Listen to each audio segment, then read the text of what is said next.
What's up, ladies and gentlemen? Welcome back to HCS Pro Talk, your weekly Halo esports podcast. I got to get tweets out. Give me a sec. So you weren't ready. I didn't play the Mind Freak sound. You know what I mean? I was not ready. This is episode 386 for the week of April 20th, 2020. Fat! Title of this week's episode is The Curse is Broken, The God Squad Ascends, HCS Arlington 2020 Fat Post Show. My name is Josh, aka JK Fire. This week I'm joined by the man in one of the greatest looking SSG hoodies of all time, Will, aka I am Mr. Mayhem. Will, how are you doing on this Tuesday evening? I'm doing all right. It was a travel day for me. Just got back from Texas, so a little tired. But I'm doing all right. How about yourself? I am very tired as well. Yeah. But for other reasons from you. You had a travel day. I was doing the after party stuff. It's been a long weekend, Will. I'm sure. Yes, for both of us. It's been a long weekend for both of us. Even Saturday, what? It was like 13, 14 hours of Halo, then the after party. Yeah, it was a big day. It was a big day. Big day. Big day. Big fucking day. Real quick, typical jobless masher and crewman, thank you guys for the follows. Welcome to the live show. Thank you very much. Oh my God. It was so long that C9 almost made a Sunday. I think they technically did. I think they technically did by the time the tournament, like the day ended on Saturday, was actually Sunday. And they were the last series. I think technically they did. It was close. It was close. I don't know if they did. I thought I saw like the joke tweet that they did. I could be wrong. I could very well be wrong. I thought I saw it. Beth says, yeah, it was right after midnight here, there. Aaron says at least 3 curses broken this weekend, 2 for Optic winning their own tournament and not getting second, and 1 for Shopify getting to the grand. Oh, okay. I mean, sure. I mean, Shopify won a series on Sunday. That was the curse that was broken there. Yes. They just needed to win a series. Like that was all that was. Zarn with the 43-month resub. You get a whoa! Thank you so much for the 43 months. How's it going, Celeste? Also, Celeste, you're going to get a massive shout out later on in the show as well because of all the work that you and the ops crew did for the event. So shout out. Bean says, I'm only listening to the audio version, but glad to be back in a live show. Hope you two have been good. Well, have you been good? I've been good. I've been good. You been good? I've been good. That's good. Pretty good. Pretty good. Pretty good. Welcome back to the live show. Absolutely. And Aaron, I don't know if, and this isn't to like dunk on you, but like, I don't know if it was a actual curse that they never won a home event, because like there are very seldom other teams that get a home event. You know what I mean? So I don't consider that necessarily a curse. I think the second place one for sure. And then the Shopify winning a series on Sunday for sure. Those were definitely the two. But either way, I respect it. And also, how about that complexity, huh? Jesus Christ. Will, do you want to know what's on this week's episode of the show? I have no idea what we're going to talk about, Josh. What do we have? What else would you expect? We're recapping one of the best Halo tournaments of all time. So I think without further ado, Will. Yeah. Let's get into some competitive news. Multiple players. Did my voice just like crack there? What the fuck was that? It didn't sound like a crack. It just went a little higher. I wouldn't call it a crack. It felt like there was more volume behind that very specific syllable of the word. That was very weird. Either way, multiple players still waiting on prize money from London 2024. This is by Reverbed. He states, "Hi, Quadrant. Please pay out the prize money from HCS London 24.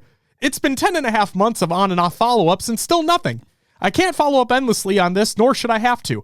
I understand you dipped out of Halo, but would be cool to get the money. Thanks. By the way, it's not just me. I know 3 other people who are waiting for prize money from the side events. We've given all the info that's been requested and still nothing." From Koyo Kick, he states, I'm adding my name to this list as well. And then Reverb replied, "You're the 6th person I know of then." And then from Atticus, he says, "I'm in the same boat. Gave all the details they needed last July." Does this remind you of a certain situation that people never got paid for, Will? Oh, yeah. I mean, I know they're different, but there's a lot of situations where people haven't been paid. Yeah, but G1 and done might be that's the worst. The biggest one, yeah. Oh my God. Zarners says, one curse held true though. The team jersey I wear on Sunday has lost every event after Worlds 22. Hey, Zarn, did you wear a Shopify jersey? Because man, I might need to come and steal that moving forward. Zarn, can you just not wear jerseys on Sundays anymore? Can we just not have that happen? Can you please fucking stop it? Oh my God. Complexity. No Cowboy star, no wins, no problem. Okay, I promise this is not just going to be a complexity bashing stream. That's not what the point is. I somehow, some way, I predicted them placing top 6. Guess I'm the fucking idiot. Here's an update by Running Riot Halo cards. Hello, everyone. Unfortunately, we will not be at Arlington. We won't bore you with the details, but are happy to confirm that we will 100% be at SLC and Seattle. Community cards will be available there, along with brand new Halo cards for the 2020 season. Hope everyone has a great event.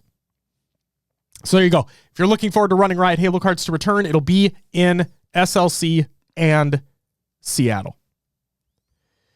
Wing asks, did complexity underachieve? In my opinion, abso-fucking-lutely. We'll talk about that later.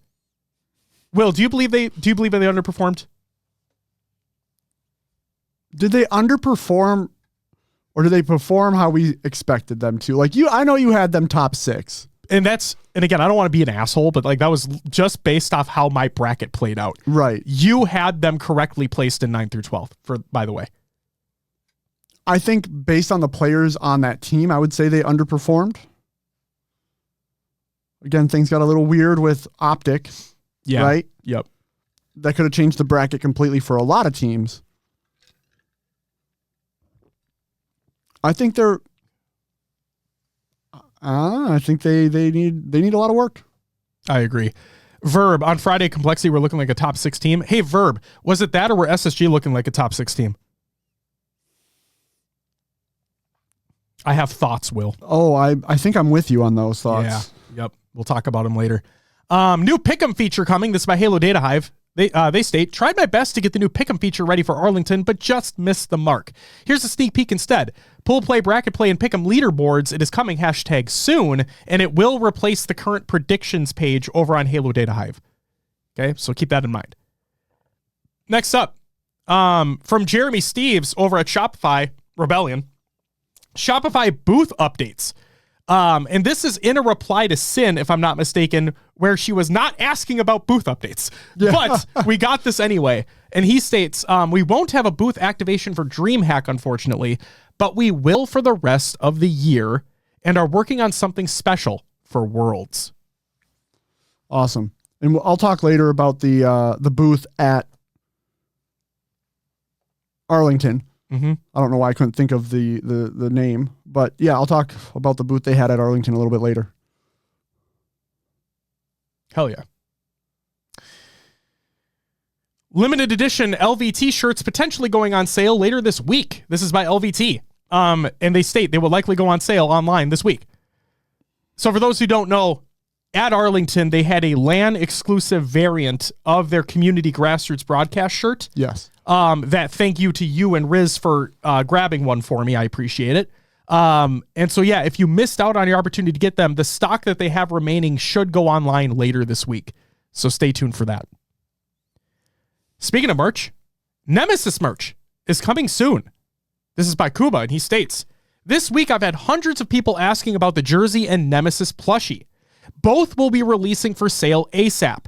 We want to provide the best possible jersey at the lowest possible price so more people can represent at cost. Lower than all competition. That's amazing. That's cool.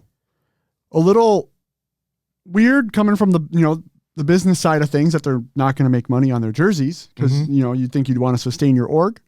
But to do that for the fans and people is amazing. Hell yeah. Next up.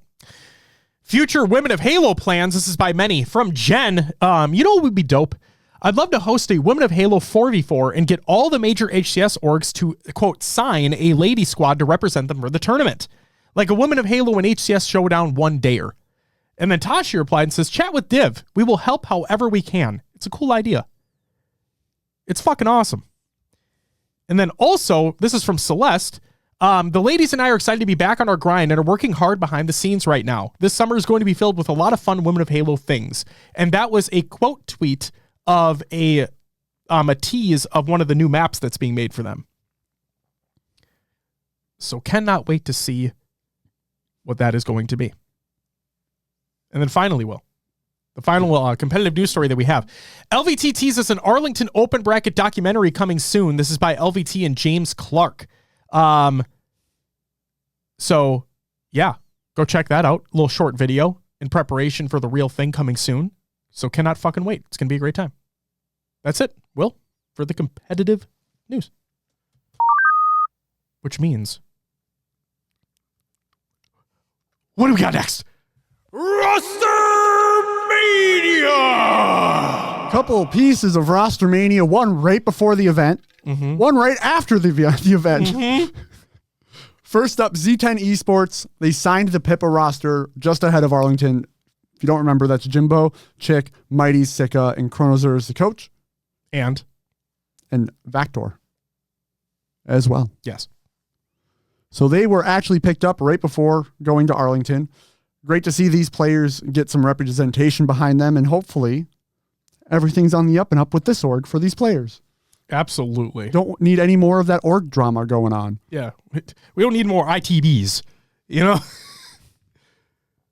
Anyway, and then just today, TSM, the first to make a move in the Rostermania of partner teams. Oh, boy. By Cherished. He announced he's a free agent on Twitter. Later on in the show, during the post show, I have a question.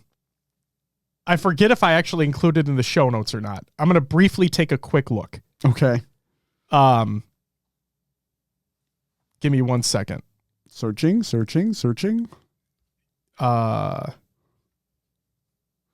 Okay, I it might not be in there, but either way, I just said, like, what the fuck is going on? Regardless of their losers round 1 battle against Optic, right? That's besides the point. Like, that notwithstanding, like, talk about a team that underperformed, in my opinion. That is definitely one of them as well. I would agree. And but me saying that they underperformed is not me saying that they need to make a change right away. So I'm not shocked. We talked about this during the after party stuff too. I'm not shocked that a roster made a change this quickly. But you know me, Will. I'm not the biggest fan of making changes immediately after having a poor placing. Unless, the caveat is, unless there is like other things behind the scenes that are not going well for the team. Right. Is there ego conflict? Is there someone not putting in the work? That type of thing could all play a factor. But the reason I think this happened so quickly is because we have an open this weekend. We do, literally, like this weekend. If you need to make a change, you have to do it now. Yep. So it's going to be very, they might not be the only ones, but we're going to have to wait and see. Yeah. Exactly. Who made a team change? Doovie, TSM. They dropped Cherish. Dropped Cherished. Cherished. Cherished. Taco Burrito. Thank you for the follow. And Prep and Swag with the 7-month resub. You get a woo! Thank you so much. Okay, so it wouldn't surprise me, but the question is, does Cloud9 split? You know what I mean? They're both partnered organizations. Cloud9 and TSM. Manny's on Cloud9 currently. They played, frankly, out of their minds, in my opinion. I would agree. Like, I was not expecting that out of them at all. But then again, it's the inconsistency of them that, like, you never know what you're going to get. Right. But I don't know. Based off the placing that they had, it's like, unless, again, we don't know the inner workings of contracts and stuff, but unless Manny gets a stellar deal, I would stay where I'm at. You know? So. Minty Fresh, welcome back. TSM drop Cherish. That's it. Merklins, thank you for the follow as well. Welcome to the live show.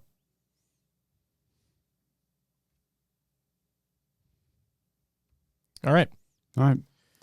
Yeah. That's all the Rostermania news that's happened over the last weekend, really. Yeah. Last few days. We'll have to wait and see what happens in the next few days. Yeah, I'm curious if Cherish is going to land anywhere or if someone else is coming up that we aren't maybe looking at yet. But we'll have to wait and see. We'll have to wait and see. Then I think, Will, it's time for... Oh, you're stalling me this time. All right, I respect it. Your upcoming tournaments of the week presented by NoobCombat.com. Check out NoobCombat.com for all your Halo esports needs. On Tuesday, April 22nd, which is today, the College Halo playoffs are taking place. We talking playoffs? Playoffs? We talking playoffs? Thanks, Will. Yeah, so that's taking place today. I think actually right now, as a matter of fact. And then Saturday, April 26th, we have the Snipe-O-Rama SWAT Nation tournament taking place. And the ladies Halo 3 4v4 draft tourney hosted by Shifty. There's that. And then Saturday, April 26th, and Sunday, April 27th, we have the HCS Open Series number 4. You into that, Check this out. And Sunday, April 27th, we have the HCS Open Series number 4. And then we have the Mix HCS Open Series number 4. And then we have the EO HCS Open Series number 4. Beautiful. Thanks. That's North America, Australia, New Zealand, Mexico, and EU. Just as a heads up for folks that don't get my stupidity. Halo Project Brazil kickoff FFA is taking place. And then the Halo Fun Time 2v2 is also taking place on Sunday. And that's it for upcoming tournaments of the week presented by NoobCombat.com. Check out NoobCombat.com for all your Halo esports needs. Well, this is where we would have scrim, tournament, and league recaps. But there's really only one recap to go over. One major recap to go over, one would say. A major recap? A major recrap? You want to talk about crap? Fucking Maniac has something to say about that. Oh, no. Oh, yeah. You see that? No. Oh my God. Will, you haven't seen this? No. Oh, just wait. It's one of the things we're going to share. Great. All right. Like, we're going to talk about literal shitter. Maniac being a literal shitter by taking a shit. Okay? We're going to talk about it. Just wait. If you thought this show was fucked, oh boy. Oh boy. Bob the Destroyer. Welcome to the live show. Thanks for the follow. All right.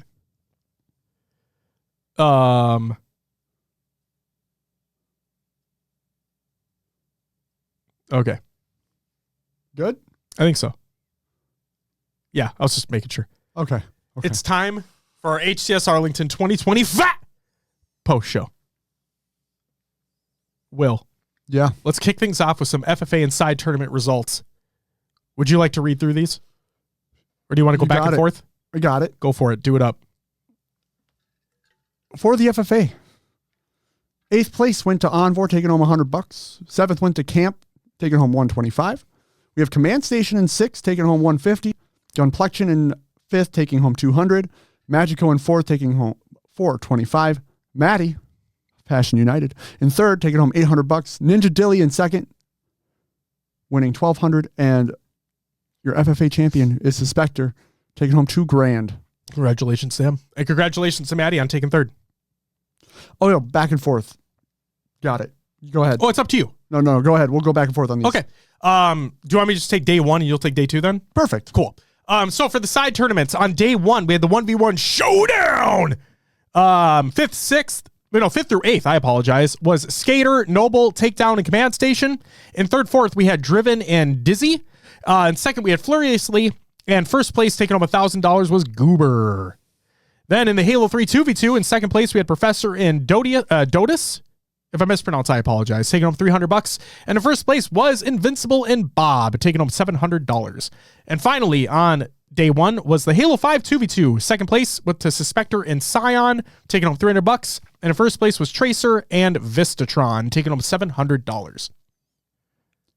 And then on day 2, we had the free-for-all. I just went through that, so not going to do that again. I didn't even see that. I'm sorry. And then we also had the Halo Infinite 2v2. 2nd place went to Uzi and Zuzi, the twins. They were taking home $450. And then Johan and Poole taking home $1,050 in 1st. And then the Halo 3 4v4. 2nd place, Oh, even I have to zoom in on this. Hey, thank you. That's crazy. Koyokic, Takedown, Demon Killa, and Sentry taking home $450. And in first place, taking home again $1,050 was Haynes, Posey, Invinciblix, and Bob TDG. Maybe I'm just being stupid, but like I'm kind of surprised that second just didn't get 500 and first didn't just get 1,000. Isn't that weird? A little bit. Yeah, a little bit, but that's okay. But wait, were they the only two that made money? Because if they were the only teams that made money, then yeah, I'm surprised it didn't just do the even split. The 50. Yeah. Yeah. But maybe they wanted first to just feel a little bit more important. That $50 extra. $50. Oh my God. Also, Gut, Yoey, Frag Out, Shio. Welcome back, everybody. Yo, Frag Out. Shout out Frag Out too. Good meeting you at the Sheraton on Sunday. You got to fucking meet Frag Out? I met Frag Out. God damn it. Yeah, man. Fuck. Mr. Chief, welcome back. All right. So, Will, are we ready to continue? Yes, sir. To the open bracket. Just a few storylines here for you as we go, as open bracket went through. Both major LATAM teams made it through the open bracket into pool play. That includes Ether Gaming and SWAT LATAM, which is fucking amazing. Mind Freak gained consistency and made it through open bracket once again into pool play. Not only do I love that, but it bodes, like it adds to a conversation that has been had for a while now is, do you know what I'm about to say? The boot camping? Well, not only that, but like, when do we reopen like for LATAM, it's been open, but when do we reopen the conversation for ANZ for guaranteeing a pool play spot, right? Instead of having to go through the open bracket. LATAM's done it time and time again. Mind Freak for the ANZ region has now consistently started me doing that. So you know what I mean? I'm more willing to open the doors now and be like, you know what? They've been consistently doing it. Why not? I think that's tough because of it's the business side, right? It's not just the performance side. It's the business side of HCS having to, quote unquote, live within their budget. Flying a whole team, paying for all that from Australia and New Zealand might dig into that a little bit. For what it's worth, they do pay open bracket travel coverage for ANZ. That's right. And for the I think they paid for Ether because I don't think LATAM. Yeah. Right. Because they're still only open bracket right now. What pool play spot do you take away? Because then we might have NA teams fighting through pool play that might not necessarily feel like they should be. See, that's tough. Or an EU team. That is tough. I agree. I do not disagree.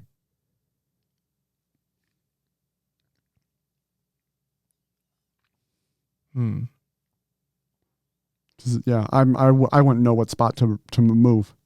See, if I'm going to be that asshole, and this is no offense to Z10 or whatever the second place EU team would be, and I'll own my shit later about Z10, by the way, but if I were to just do it, like just right off the cuff, I would say you, and again, it's all based off placing too, right?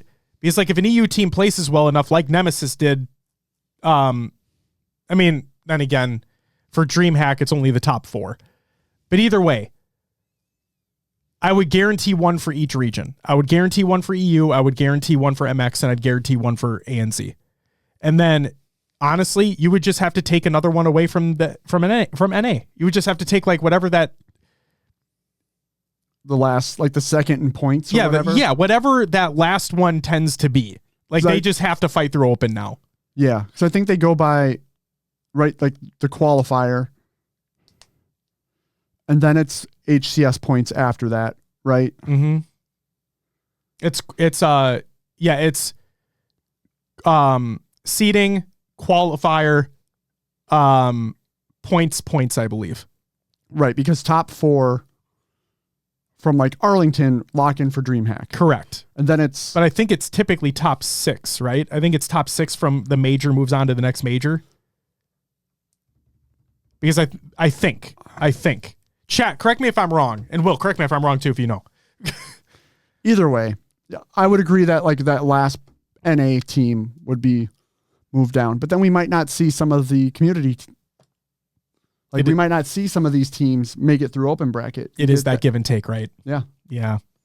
I just feel like Ether has shown, Ether formerly Alpha, like they've just consistently shown that they can do it. And I'm like, and obviously when you're able to come in, you're able to have that momentum, which can be great. As we saw with Optic going through losers, that momentum can be fucking amazing. Yeah. But at the same time, it's that, to me personally, it's that, why am I blanking on the word I'm trying to use right now? The stability. It's like that stability of understanding, like, hey, we've been consistently performing to the standard of what you've kind of asked us to be performing at, while still taking away that guaranteed pool play spot. We've consistently shown you time and time again that we should be there. And just the fact that they have to keep doing it, where there's NA teams, and again, this is no offense to the players themselves. I'm just looking at it from the landscape, right? There are NA teams who get knocked out immediately, who maybe necessarily didn't have to go through open, right? Yeah. Now, granted, it's not their fault. They were doing what they needed to do within the format of what the rules allow, right? Whether they qualified via the qualifier or via points, they did what they needed to do. But just when I see a team consistently prove, especially one from another region, consistently prove that they've earned that spot, the fact that we potentially, I'm not saying never, but we potentially might not have that conversation again to give them that pool play spot back, it kind of hurts a little bit. But I see where you're coming from too. Logistically speaking, you would be taking other opportunities away for maybe teams that already deserve it. Who knows? It's a tough decision, right? Mm-hmm. And we're at the point where like we don't know if we're going to get a year 5, right? We don't know. Yeah. It feels like we were lucky to get 4. Yeah. Not sure. Definitely not sure about 5. I'd lean more towards no. So is it like A and Z build your scene up, right? Because that's kind of the reason I feel like it was taken away, is because the scene's so small down there. It was one of the things that Tashi had remarked about in that LVT interview. So we need Australia, New Zealand to build the Halo scene. And that sucks that it is kind of on grassroots to do that. Yeah. But if HCS isn't seeing the value, you got to make them see it. Yeah. Steezy, I'm not going to say dire, because it wasn't necessarily dire. It was a lot of community run events. And then like there was MCC stuff. There were official HCS tournaments, but they were far between. And yeah. What's up, Honcho? Welcome back. Yes, Mr. Chief, they did today. And then also I want to give a shout out here. Bob the Destroyer, to something earlier he said, been listening to the podcast for over a year, finally able to catch the live stream. That's fucking awesome. Welcome. Good to see you. Thank you for taking the time to listen. J Rags and Kobe, thank you guys for the follows. Greatly appreciated. Welcome to the live show. Yeah, Will, I understand where you're coming from. I guess we'll have to wait and see, right? Yeah. In case anything changes. No.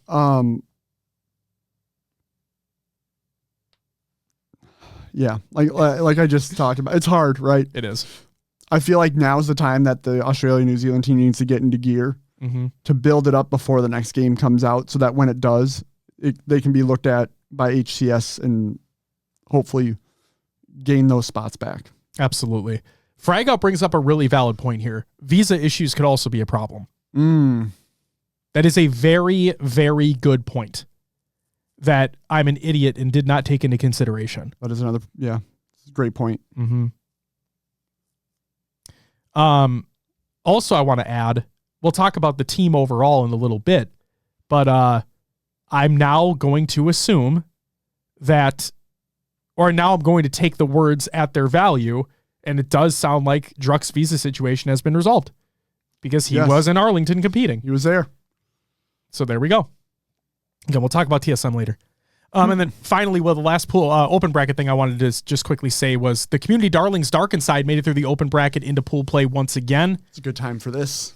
It's getting warm in here. Oh yeah. Oh, look at that. It's like this was, for the record, this was not pre-planned at all. I did not know what he was wearing underneath the sweatshirt. For those who don't, for the audio listeners out there, Will just took off his SSG hoodie to unveil the Dark Inside jersey. As we just briefly mentioned Dark Inside. I was getting toasty too, chat. It's warm in here. And the fact that we have like a genuinely beautiful 70-degree day outside. Yes. For those in the other regions who don't use Fahrenheit, you're wrong, so fuck you. And wow. It's warm. The rest of the world's wrong. Yep, it's warm. There you go. I'm just kidding. You're not wrong. But yes, it is warm here. We had a beautiful day today. And it typically it gets hotter in here because we have the electronics going and we keep the door locked because I don't want my kids storming in. So there's that. Holy moly. Anything else you wanted to talk about with open bracket before we continue? No, just great to see the passion there. A lot of people. The united passion? Hey! I heard a lot of teams popping off, talking trash, screaming. It was cool. It was cool to see. Oh my God. Queso says, what the fuck is a kilometer? I don't know, man. Notice how I said that, fucky? Kilometer? Yep. What the fuck is a kilometer? I know what a kilo is and I know what a meter is. What's a kilometer? When is the team skins coming? Later this summer, Hunter. Later this summer. No official date's been given. Oh yeah, dude. Oh my God. Chief, we're going to save that for when we get to like the storylines for each team because PD had the most faded fucking take of all time when I had him on Sunday night. Okay. He had literally the most faded fucking take of all time. Oh really? Yeah. Oh yeah. Gut, do you guys sell hats? Yeah, exclamation point merch in the chat. The venue going dark was a hint at what was to come. Oh my God, Dad, stop it. Holy shit. I really wanted to ask about the grand finals take. Oh, you're talking about PD's take? Dude, just wait, Will. Oh my God. All right. Let's talk about pool play here. In Pool B, Nemesis, this was before the Transformer Blue. And we'll talk about your experience with all that. Yeah. But in Pool B, before the power outage, Nemesis were already up 2-0 against Optic Gaming. After the power outage, the very next day, because they had to stop all gameplay, they need to evacuate the building. Again, I'll have you talk about it later. But just to give context, the next day when the series resumed, Nemesis ended up winning 3-1 in that series. So congratulations to them for doing that. There you go. Yeah, after the reset, I was convinced Optic are going to come correct and 3-0 them basically. Yeah, reverse sweep. In a reverse sweep. Yep. But Nemesis were able to pull it out. They played Optic so well. They did. And history shows that they typically do. Yes. The EU team, like Quadrant back then. Was Quadrant. Some of those members are now on Nemesis. Z10 and Nemesis. So yeah. Yep. And they played Optic close as well. So, but the one thing to keep in mind here, and again, I don't want people to take things out of context. This was pool play. While yes, you would expect Optic to come out and 3-0 everybody. They're a favorite to win the event. It's their home event. They have the quote-unquote God Squad. Formal got the team he wanted. You would expect Optic to win every series 3-0 in pool play. But for those who don't quite understand yet, pool play is different than Saturday, which is different than Championship Sunday. Teams progressively will get better, or they should get better over the course of the weekend. And when you're a favorite to win the event, if you have a down day one day, you should be able to bounce back in the next days, as clearly was indicated by what Optic did later in the tournament. Right. Again, that's not to take anything away from what Nemesis did. I don't want people to think like, oh, they just got lucky, or like, oh, Josh doesn't think they did well. That's not the case at all. But they're different. The thing I'm really curious about is if Nemesis can take Optic in a series like that, what is it about the other teams they don't look so good again? You know what I mean? Sure. Like, why aren't they playing to that level against other teams? That's very true.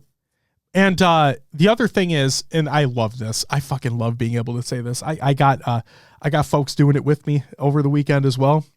And chat, I don't know if anybody remembers, but I'm just going to do it anyway. We're going to do it. Here we go. 3, 2, 1. Online doesn't matter. Because guess what? Fucking I saw the take. I saw the fucking take. I saw it, Will. But Optic wiped them in scrims. Who fucking cares? It's scrims. They don't matter. Holy shit. There you go. There's my take. Hopefully people understand that. Like, my God, scrims don't mean shit. They're practice. It's great. Practice is amazing. I love when teams get practice in. It's not the same thing. Online is completely different than playing on LAN. And for the record, that scrim that Optic dominated them in, they were here. Nemesis were in the States. Boot camping here? Yes. It doesn't matter. Oh my God.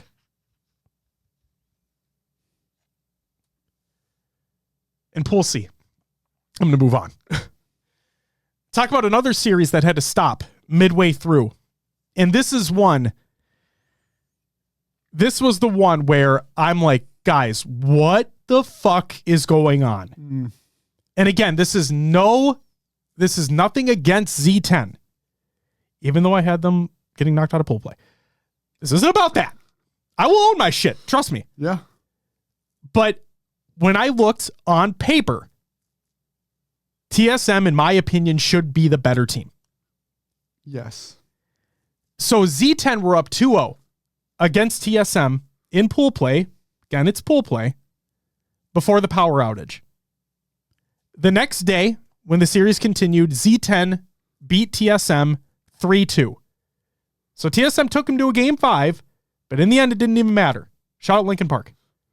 Thank you. For the record, I did not try to do that pun. It just like came out. And because of that, TSM had to start in losers. Now, obviously, if Optic would have won their series, then they wouldn't have had to play Shopify round 1 in winners.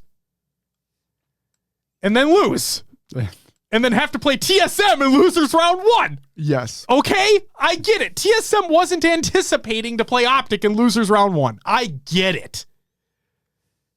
But either way. In Pool D, Complexity 3-1 Luminosity. And for the record, I'm not going to do the whole I was right thing because I was wrong about this. Because I thought this matchup was going to happen in losers bracket. Sure. And this is where I had Complexity taking top 6. Was against Luminosity. Was against Luminosity in losers bracket. Turns out they just did it in pool play instead. Right. Because Luminosity didn't even make it. They did not.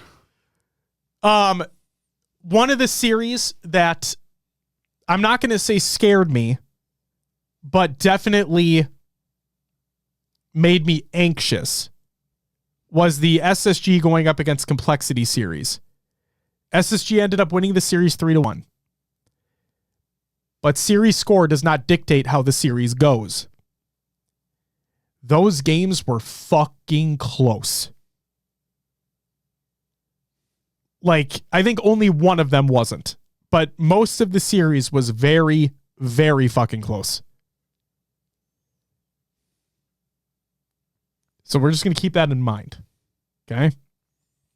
Complexity had a game 5 heater against Ether Gaming. Complexity won that series 3-2.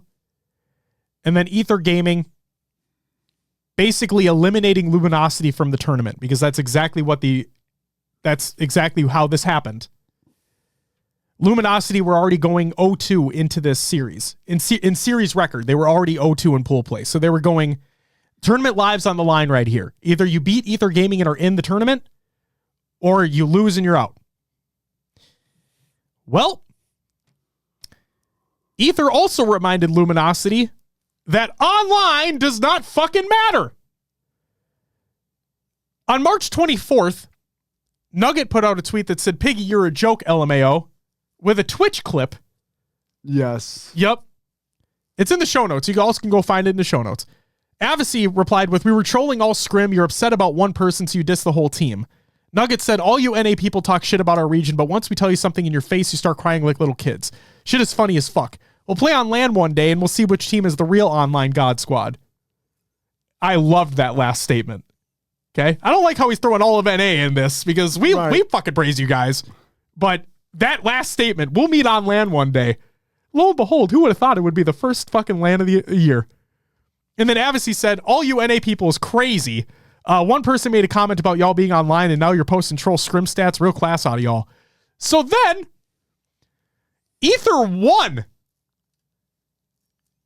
And they had some words to share to Luminosity Gaming. Will, if you want to go to the live reaction, please. So here's this. And I believe this is the same clip that has Aliak doing commentary over what they're saying. Okay? Here we go.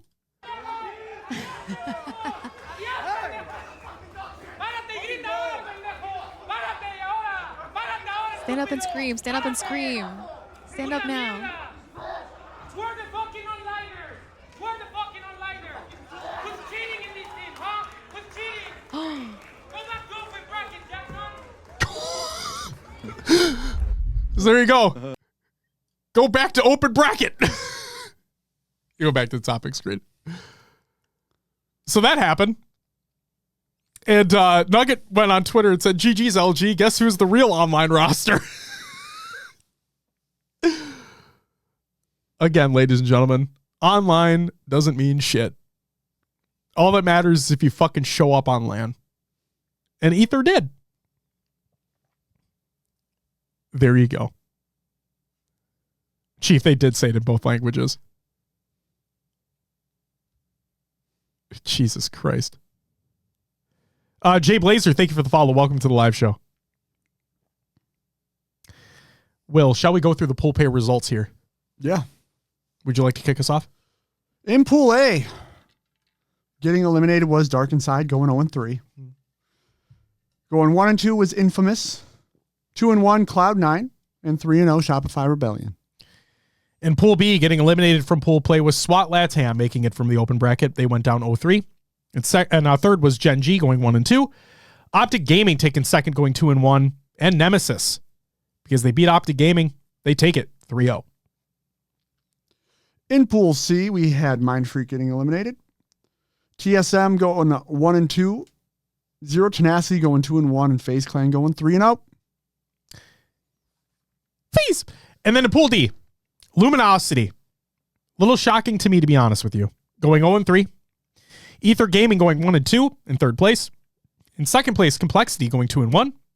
And in first place was Space Station in a 3-0. And it almost wasn't that. Will, remember how we were talking about the pool of death, right? Yeah. And mine was there's a potential for any of the teams to win. And then we were talking about how you had mentioned that this could be the pool that there's ties. Yeah. We almost fucking had that. Almost. It was very close. So, pool play storylines here before we get into our predictions.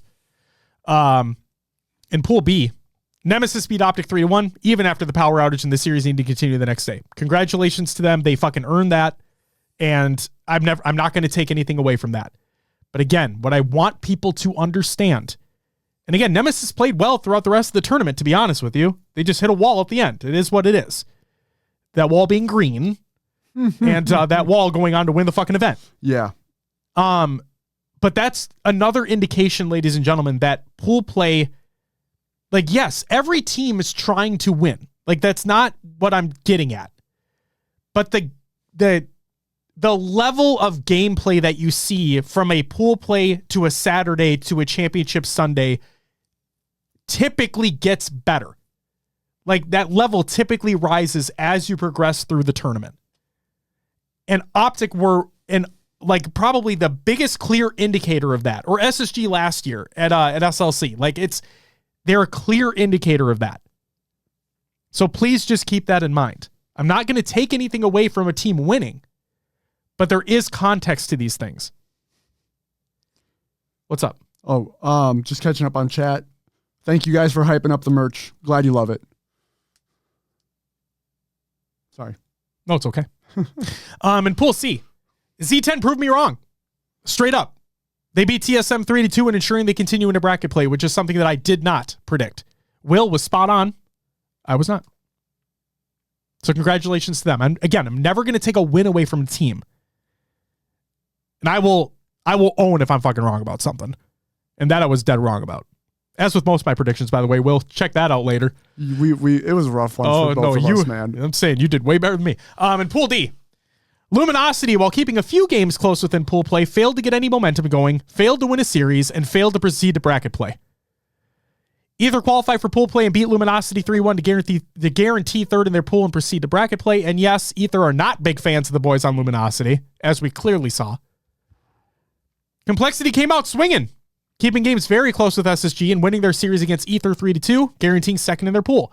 But the question remains, how will Complexity perform on Saturday? Spoiler alert, not great. Besides the close series against Complexity, SSG did handle business how they need to in order to take first in their pool, but let's see what they look like when they're actually tested. Spoiler alert, not good. Not good. Will, our pool play predictions and the actual results. Yeah. Kick us off with Pool A. So Josh and I both had all these correct in Pool A. We did. Look at us. We both had the open bracket team in fourth, which ended up being Dark Inside here. Yep. Infamous, formerly Triggers Down in third. Cloud9 taking second, and Shopify Rebellion taking first. In Pool B, we got half right. We were both correct on SWAT Latam being the open bracket team losing, and then Gen G taking third. But we were both incorrect in Nemesis taking second and Optic taking first because that was flipped. Yeah, I don't think anybody predicted Optic not to lose this or not to be coming first in this pool. Exactly. I completely agree with you. And again, that's nothing against Nemesis. In Pool C, fourth place went to Mind Freak. I had that one correct. Josh had Z10 going out. I was wrong. Yeah. Both of us had third and second wrong because that was TSM and Z10. I had Z10, then TSM. Mm-hmm. Josh had Mind Freak, then TSM. And then taking first in the pool was FaZe. We both had that correct. Indeed. And then in Pool D, we were only correct on Space Station taking first. We had Luminosity taking second, Complexity taking third, and Ether being the open bracket team taking fourth. Those were all mixed up. Yeah. So, whoops. We're completely dead wrong on that. Can I make a hat recommendation? Not trying to be disrespectful of designs or anything. What's up, Gut? What do you got? Can you, are you able to to whisper us or DM us?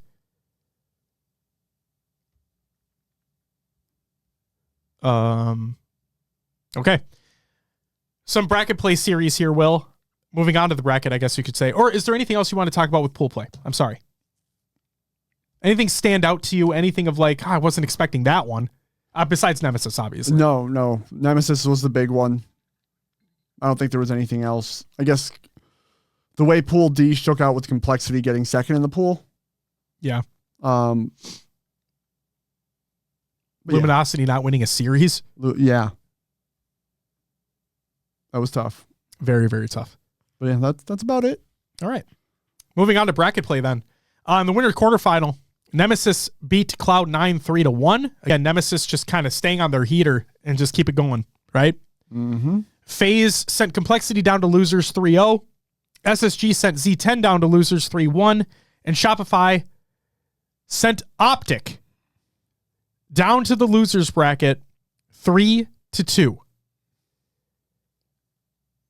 Now, that game 2 nade team nade against Renegade. I believe people were saying, or I believe it was found out that it was Legend that threw it. Yeah. But who fucking cares who threw it? It happened. But at the same time, I know that a lot of folks are saying, oh, if that team nade didn't happen, this series could have been a 3-0 or whatever. But it doesn't just strictly come down to one play. You know what I mean? Right. Like, yeah, that was backbreaking. Don't get me wrong. But it doesn't necessarily mean that teams couldn't have done better or worse, for that matter, throughout the other games. You know what I mean? Yeah, it's butterfly effect, right? Yes. If that team nade doesn't come through and say he gets that kill on, well, I believe it was Cycle bottom middle. Mm-hmm. Maybe he doesn't, even without the team nade. Cycle had support there. He had a player looking over him. Maybe they're both able to turn and melt him before Renegade hits the shot. Highly unlikely. Could happen. LVT also says, I don't know, man, that kill was not guaranteed. There were 2 others alive with an angle that could see Renegade that moment he popped out. Yeah. That's the thing, is like anything can happen, right? But again, it doesn't all just come down to one play itself. But like, again, that play was backbreaking. That play definitely did not help at all. But regardless.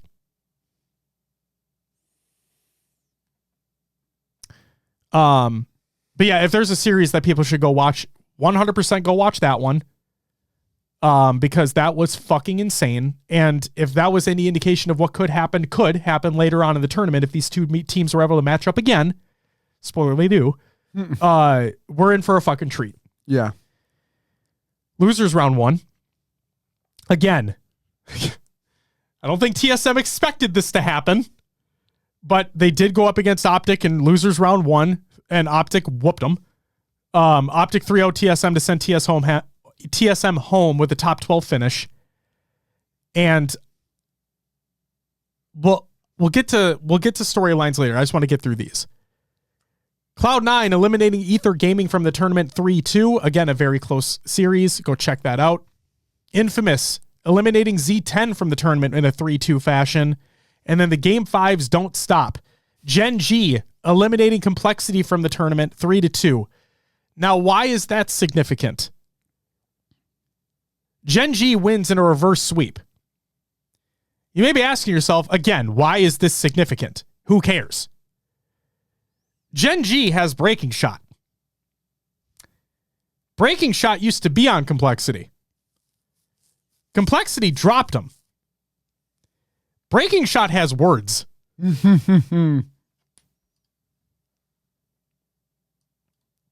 Game 5, where the two teams had some things to say once Gen G got that win. I like that.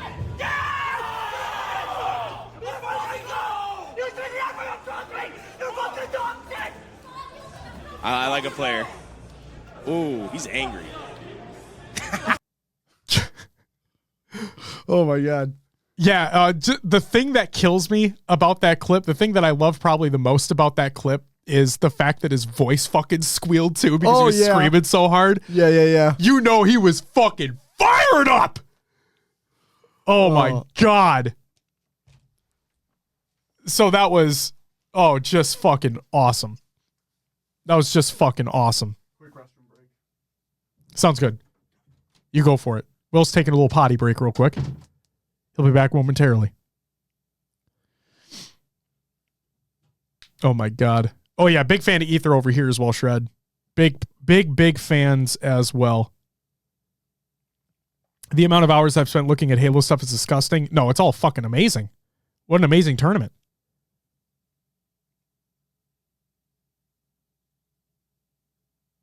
God damn. Poncho, HCS Pro Talk on a Tuesday, dude? Hell yeah, dude. Hell yeah. We in there.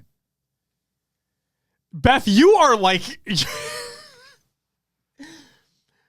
Beth is genuinely like the biggest Ryan hater like of all time. It is insane. Oh my God. Ronan, like, it's going to take him just a minute to record it. You know what I mean? We got to wait just a minute. Okay. Toe Talk Tuesday? Absolutely. Exclamation point Toe Talk in the chat. You fucking thought.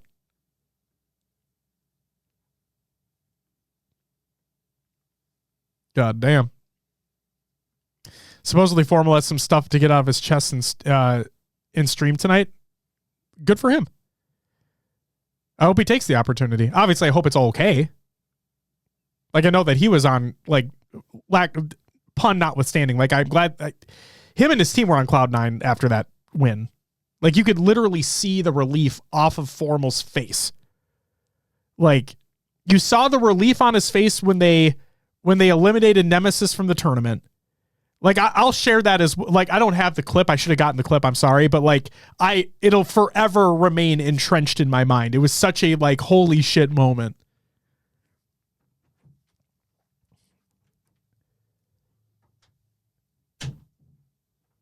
Oh, Ronan, I know. Like, I saw you change your profile pic and your name again in Discord. As soon as I saw that, I'm like, oh, Ronan must be, like, fucking just... He must be one of the happiest people right now. Practically ran to the podium for that trophy. They deserved it. What's up, Matt? Welcome back. All right. Will, are you ready to continue? Yeah, let's go. Sounds good. Losers round 2. Optic Gaming eliminated Infamous in a 3-0. No real surprise there. And then Cloud9 eliminated Gen G from the tournament in a 3-1. So congratulations to them for moving on. Winners semifinal. FaZe sent Nemesis to the losers bracket in a 3-0 fashion. And the thing I want to show off here is, Will, we talk about consistently how Halo Infinite is a very team-oriented game. Yes. Where you can have instances of individual skill being shown, individual pop-off moments, whatever it may be. But traditionally, a lot of those are backed or aided by teammates being in positions, getting shots down, like in the right place at the right time. Yeah. This trippy moment that we're about to show off here is a pure encapsulation of that, where obviously this is a player making an unbelievable pop-off moment based off of shots that he's hitting. But if you pay very close attention, a lot of the kills that he gets are based on enemy players that are weakened already, based off of his teammates being in proper positions and laying shots down and just helping him out. Yeah. Okay? And you'll see at the very beginning, Penguin being a fucking bro and being like, oh, Trippy, you have camo? Here's Snipe 2, buddy. Go off, King. And that is exactly what big game or big series Trippy did. Two phase plan, snipe rifle, and indeed the camouflage. That's a good teammate in Penguin. Dropping it over to Trippy. You know he can have a much larger influence on the map here. G slides forward, hits the body, hits the face of Snipe Drone as well. All 4 dead for Nemesis. So again, I threw up in my mouth a little bit of that one. 8-1 now in thanks, favor of Gaskin. FaZe Clan, and Camouflage and Snipe Rifle still in the hands, and they are ripe for the picking at green. All the information you could possibly want, and now the collapse can come through. Trippy leads the charge, gets the damage, and the rest will follow! My goodness! Overkill for Trippy! You don't want to pick bananas when they're green, but it's okay when it's Nemesis at green. That was both comments there, like Gaskin saying I threw up in my mouth a little bit. Yep. And then fucking Schurzy coming in with a fucking banana reference at green. You don't want to pick bananas when they're green. All right. Did you hear Clutch's statement? No. Oh my God. So this was so, like, obviously he did not mean it this way. It was in the heat of the moment and when it happened. But I'll never fucking forget this. Clutch, again, a heat of the moment. This was on Aqua, if I'm not mistaken. I'm forgetting the teams that were playing. But talked about how, again, this is Easter Sunday. Okay. He talked about how, oh my God, I'm not going to be able to say it properly. Fuck me, dude. It was so fucking funny and so out of pocket what he said. Doing God's work in the closet. Thank you very much. Oh, thank you, Hughes. Thank you. That was exactly it. He said like someone's doing God's work in the closet, and I'm like, oh no, Clutch, no, not the closet line. All you had to do is say this person's doing God's work. You didn't have to put the closet in there. I get that's where the call out was. I get that's where the player was. But come on, man. Oof. Yeah, I laughed so fucking hard when he said it. It was crazy. Oh my God. But again, if you pay attention to that clip, right? I think genuinely, there was 2 kills out of that string of 6 or 7 that he did all the damage on. All the rest of the kills in that string of kills were all assisted by his teammates. Yeah. I mean, he does get that after the triple kill. They all spawn green. He gets the snipe, the body shot on the first player. A grenade comes through a teammate for him to get the cleanup on that second player. Yep. He then pushes back green. Another member of Nemesis comes back, damage, gets the cleanup, pulls back out the snipe, cleans up a weakened player, and then gets the fourth. I believe all of them were weak. Yeah, I think the nade that Trippy threw. So he gets the 1 player 1 shot, right? Because he misses the headshot.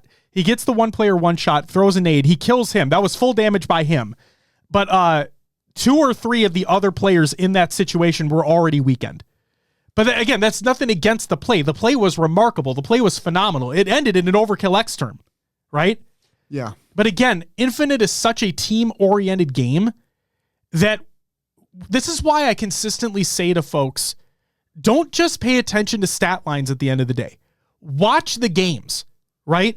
Watch the games being played. It's one of the criticisms I have about Space Station this event is when you watch a FaZe, a Shopify, an Optic, I see so many more assists happening in the kill feed. I see better positioning, right? I hear better comms. It's like, watch the games being played. Do not just focus strictly on a stat line at the end of the day. Because also, like, online doesn't matter. Stats don't tell a whole story. You have players... I know that people were like talking about statistics of Luminosity players like having really high damage throughout the game, like throughout when they were playing, right? That doesn't mean shit if you don't have good positioning, if you're not finishing kills off, if you're not getting power-ups and power weapons. It doesn't matter. So, like, stats don't tell the full story. Like, yes, they can help. They can help tell a story, but they don't tell everything. And I just want people to hopefully understand that.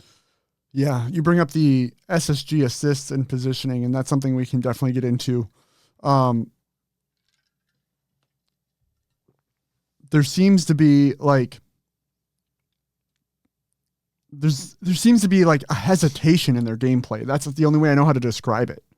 Mm-hmm. Where it was even mentioned on broadcast where in an oddball game, SSG will get 4 dead, get the ball, and they don't really spread out or take space.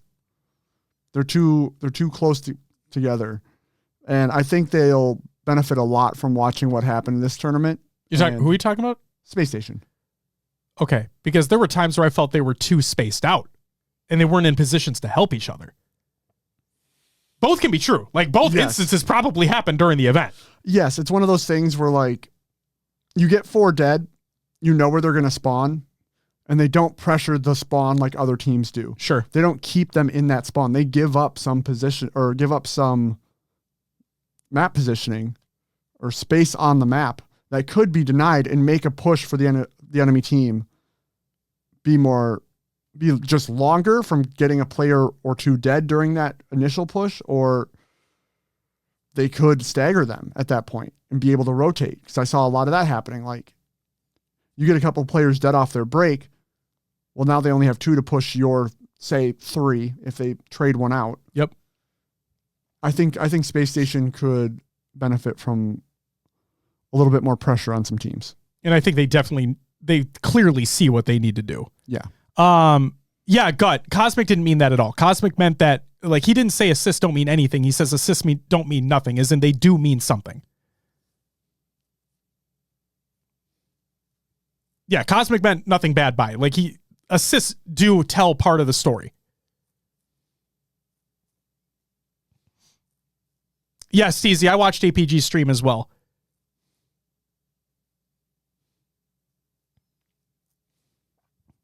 I did watch his as well. And the funny thing is like when I was listening to him talk about like breaking down some of the gameplay, I'm like, man, we have the, like, not to say that I know what the fuck I'm talking about, but I feel like we have a pretty, like, we've been following this for so long. We watch the games we played. I think we can be semi, educated on what we talk about. You know what I mean? And when I heard APG talking about it and breaking it down, I'm like, yeah, I have the exact same fucking points. Yeah. Like we've talked about it during the FaZe Kason event. We've talked about it during the off season. It's a consistency thing that we've been talking about week in, week out. It's the same mentality. So it's just nice to hear somebody else with like more knowledge about the game saying similar things. Oh, look at that. Look at that apology. Gut gifting a sub to Cosmic. Oh, You get a woo! Thank you so much, Gut. And you did not need to do that. But yes, that is what Cosmic meant by it. All right. We'll talk about SSG though in a little bit, I promise. So, speaking of SSG, in the winners semifinal, it was Shopify against SSG, and Shopify 3-0'd them. I'm not going to say it was expected, but we did have Shopify making it to the grand finals. We did have them winning. They didn't, but we had them winning the event. And did you? I don't know if I asked you this. Did you have them making it through winners? Shopify? Yeah. Yes, I did. So did I. Okay. But either way, Shopify 3-0 SSG. So it wasn't that close. Tyler, I know you're here, but you know our show. I'm not really going to hold back. And oofda. Yeah, I mean, Shopify and SSG are the two teams, like, if I take the analytical side as a fan that I'm rooting for this year. Sure. I wish this series would have been a little closer. It felt like it should have been, and hopefully these guys will learn from this event and come back stronger. I agree. There was a statement from Ronan earlier. He said, Elamite said in his stream today, he's confident in his team's ability to dictate the pace of the games, and I really didn't see them doing that at all this weekend. Felt like they got ran through. I don't think...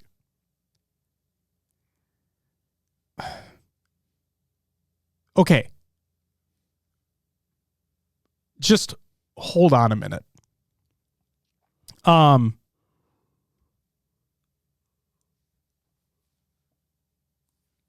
the fuck was I?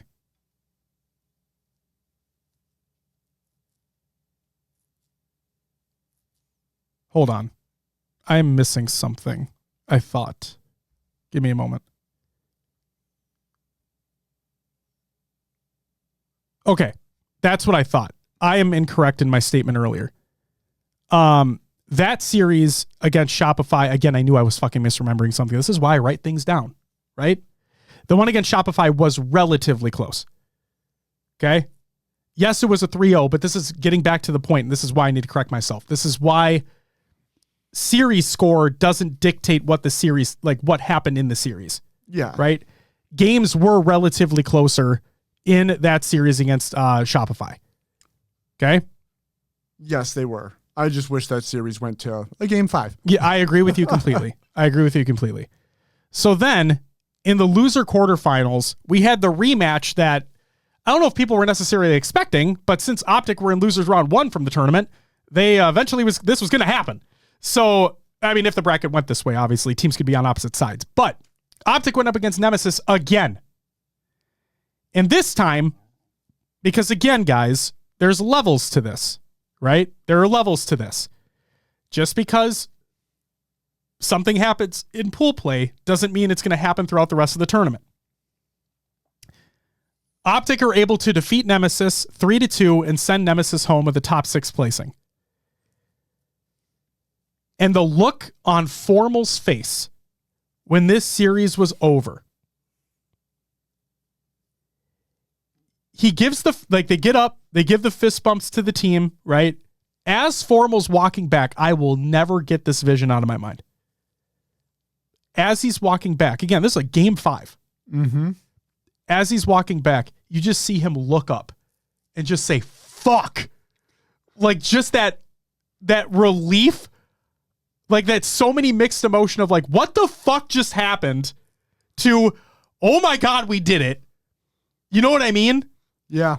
Like that's got to be such a crazy fucking feeling to have your tournament lives on the line, being knocked out top 6 at your own event as a favorite to win, going up against a team that beat you in pool play, which is different, going to a game 5 again, or not again, they beat them 3-1 earlier, but like going to a game 5 and just having that sense of relief of like, what the fuck?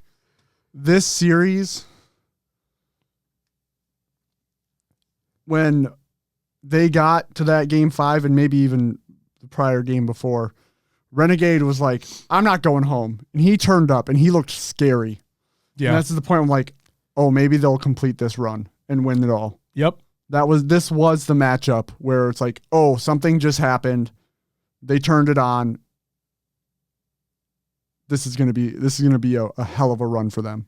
And the funny thing is, do you remember in the space station documentary last year for Worlds, or maybe it wasn't for Worlds, it was for, regardless, it was the one that they talked about SLC. Yes. And I think it was Bound in the documentary that talked about how after a certain point, he was just like, guys, we're winning this fucking thing. And knowing, and that was history being made. History was made at that event because Space Station were the first team ever to go from losers round 1 in a major event to win the whole thing.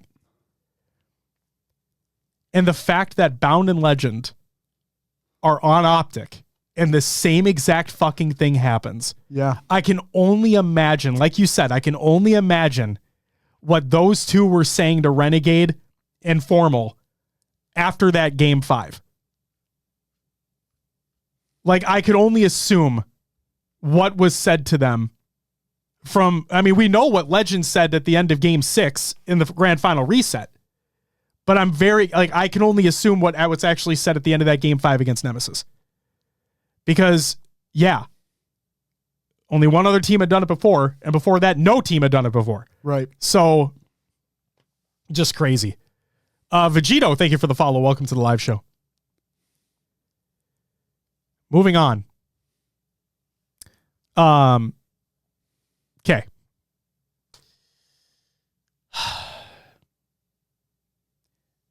This was yet another series that, and again, this is no offense to the players on Cloud9, even though they lost. They played very fucking well this tournament. Okay? Very fucking well. I give flowers. They played very fucking well. Hardy, I'll give you Ruse in just a second.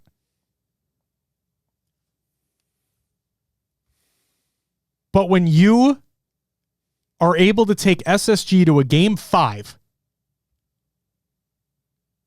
and SSG on the verge of being eliminated top 6, again, I'm not scared, but I am anxious. Because now this is where when teams show up on LAN, they show up. And SSG did end up winning. But you look at these rosters, and I'm like, in no way is this as close as it is. There's no way. And so I tip my hat to Cloud9 for playing as well as they did, because they did play very well. And obviously they would have loved to have fucking won that series. That would have been incredible for them. But wow, just...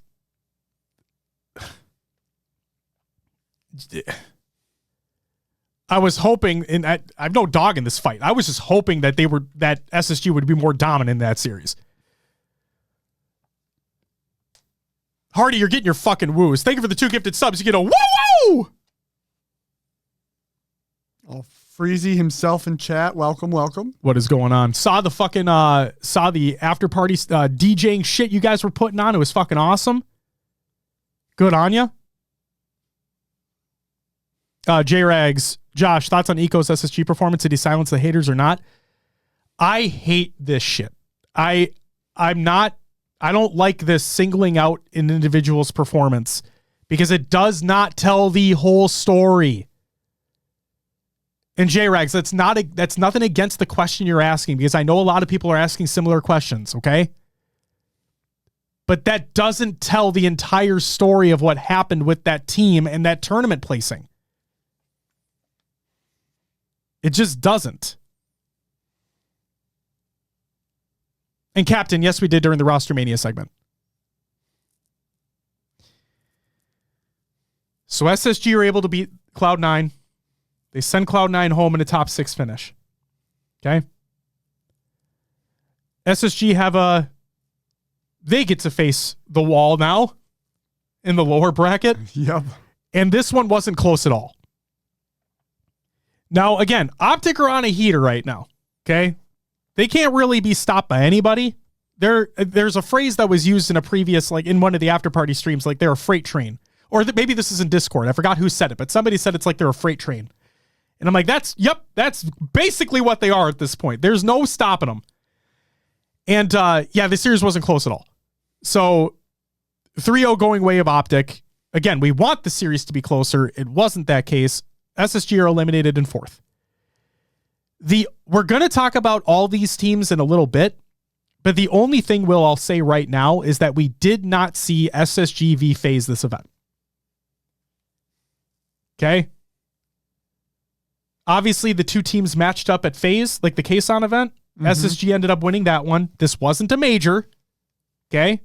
And I clearly said, but in the pre-show and in the preseason, that Arlington would be more indicative and have the foundation set for where we think teams are. I was not taking the Kason event that heavily into consideration because not all the teams were there. Okay?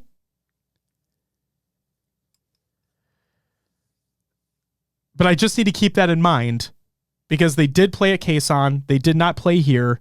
So we haven't seen all of the top 4 play against each other yet. Anything you want to say about that series, Will?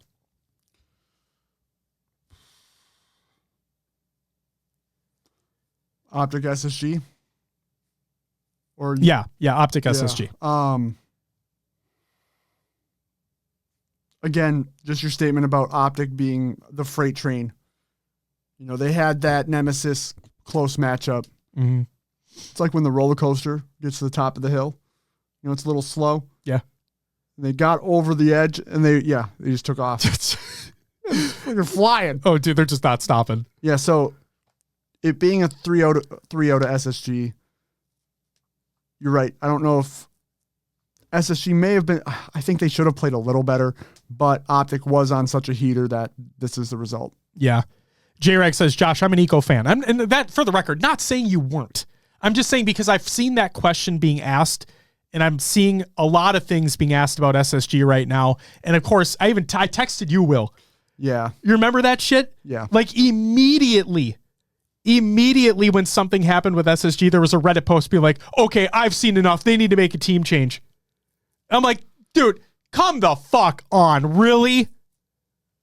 Quit karma farming, you fuck. Jesus Christ. Yeah, I don't think Eco needs to do anything else. He's already great. I think they all just need to play better. Yeah, I think if they come together as a team. Yes. And they figure it out, all that extra talk will go away. Mm-hmm. Oh, Beth, but this is HCS, right? Nobody fucking chills. Everybody jumps to Reddit or jumps to Twitter to voice their opinion on things that they have no fucking clue about. It's insane. And this isn't to say, like, and I've said this before, this isn't to say that I wouldn't be surprised if they made a change. It's because, again, it's Halo Esports. Anything's fucking possible.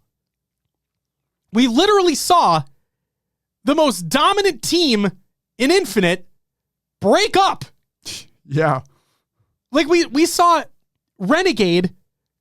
We saw the one of the greatest dynasties of all time split from Lethal to pick up Renegade in the hopes of winning a world championship, and they did. Like, these things happen. Formal came back. You know what I mean? Like, I'm so far removed from these shocking things now because it's not shocking anymore. Anything can happen. If they come out tomorrow and say we're making a team change, you'll be like, well, okay. I'm not going to, and I don't want people to be there and be like, oh, I fucking told you so, they're dog shit. That's not the case. It's just, it's crazy, man. But again, to answer your question, J-Rags, and again, this was nothing against you asking it, okay? I'm just saying it because I've seen it so often now. I just want to know what he needs to do to silence the haters. Like Will said, nothing particularly. I just personally think all the players on the team just need to play better. They need to be more cohesive. They need to be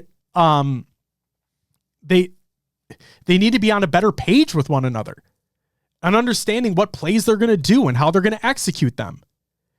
They need to have better strategies for when plays aren't able to be executed upon. They need to be able to hold setups better. It's a lot of factors. And I'm not trying to single that team out. A lot of these teams need to do the same thing. Like I have a criticism of Shopify with a clip we're going to show a little bit later about a difference between how Optic handled camo and how Shopify handled camo. It's just, all these teams know that they have things that they need to work on. And I know Optic came through losers round 1 and won the tournament, but even they know things they need to work on.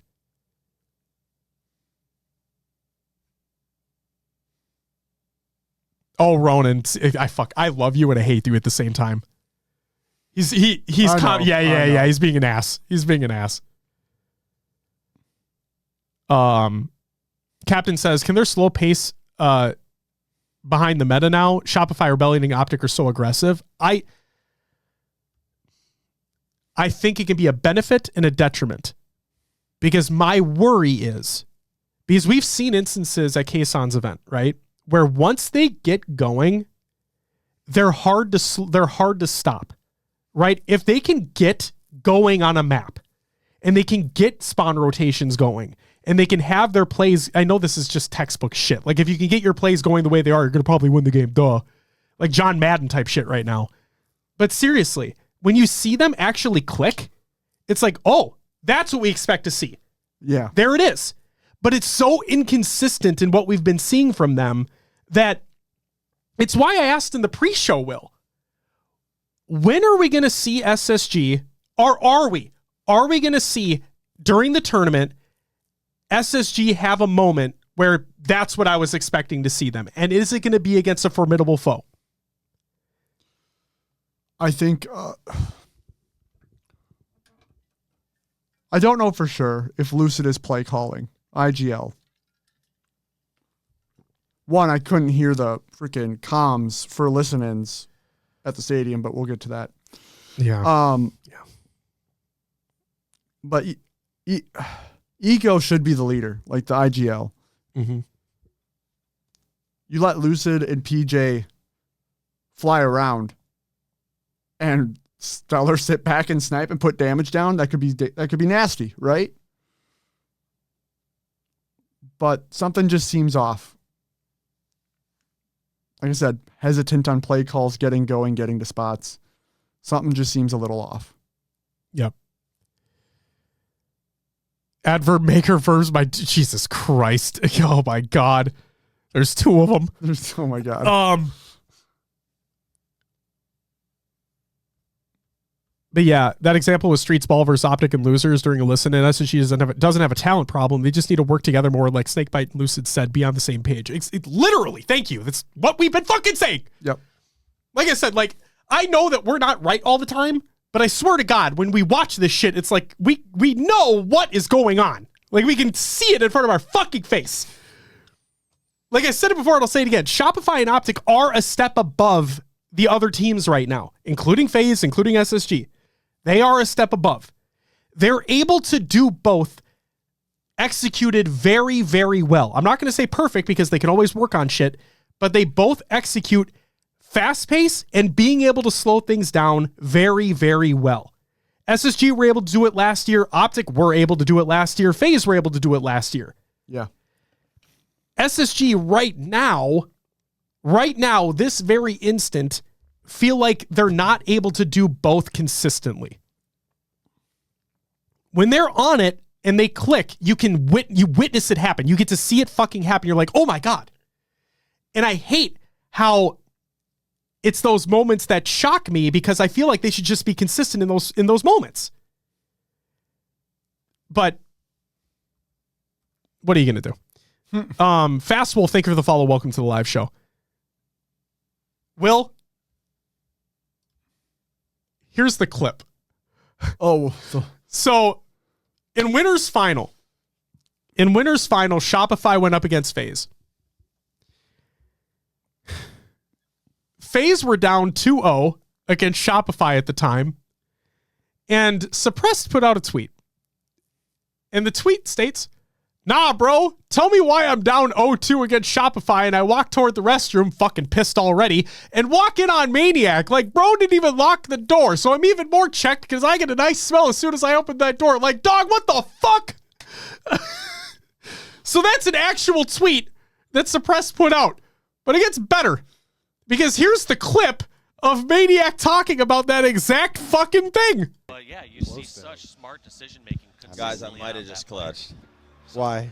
Huge props. So I was in the bathroom taking a shit. You know how the locks are all fucked up? Yeah. I thought I locked it. I didn't lock it. I'm pretty sure I was taking a shit. I'm pretty sure a member of FaZe walked in on me. I told you Penguin was about to go to the bathroom. He opened the door. I was like, whoa! And he was like, oh, shit. I didn't see a face, but it looked like a jersey. But it was Joel. And then I thought I heard Trippy be like, that's funny as fuck. We made 5 grand finals last year. Yes. Let's fucking go. Let's fucking go, Chad. Check them out. It's perfect. Look at him. It was him. You can tell. Like, what the fuck was that? That's the Facebook man who just had that happen. For the record, it wasn't Trippy, it was Suppressed. But there you go. So yeah, that happened. That literally happened. all right. Damn. Oh my God. So yeah, and you want to know how the series ended up? Well, Shopify beat them 3-1. So you know what's funny though? FaZe came back. FaZe won that next game. Yeah. Maybe it's like, smelling salts. Like, woke him up. Oh my got him going. Oh my God, smelling shits. You know the whole trend of like selling bathwater happened before? Maniac's got to smell he's got to sell the smell of his shit. Not sure about that one. I Josh. mean, hey, not sure. Oh my God. Welcome, Fast. How's it going? They do be pros at Pro Talk, and yo, Pete, you're too kind. Also, your fucking take is faded, by the way, which we'll get to. All right. Losers final. Optic went up against FaZe. Optic eliminated FaZe from the tournament 3-1. And then the grand finals happen. There's a reason why, now I know people will make fun of the Kason event, but there's a reason why when you come from the winner's side of the tournament, you get a best of 7 reprieve. Okay? Yeah. You get the advantage. For those who don't know, in HCS tournaments, if you are the team that comes from the winner's side of the bracket and you make it into grand finals from winners, you get a best of 7 buffer. So the team from losers has to win 2 best of 7s to win the tournament, where the team from winners only needs to win 1 best of 7. It goes both ways, though. Because when you're a team coming from losers, you more than likely have a little more momentum because you had to beat the team you were consistently playing to make it into grand finals, while the team from the winner's side has to sit for a little bit. Yep. So that is why that's the good idea of having that buffer of a series just in case, right? You have that advantage. You made it through winners. Even you have to sit a little bit, you get the advantage. Mm-hmm. Optic, coming from losers round 1. Now, granted, they did not play the whole losers bracket in one day.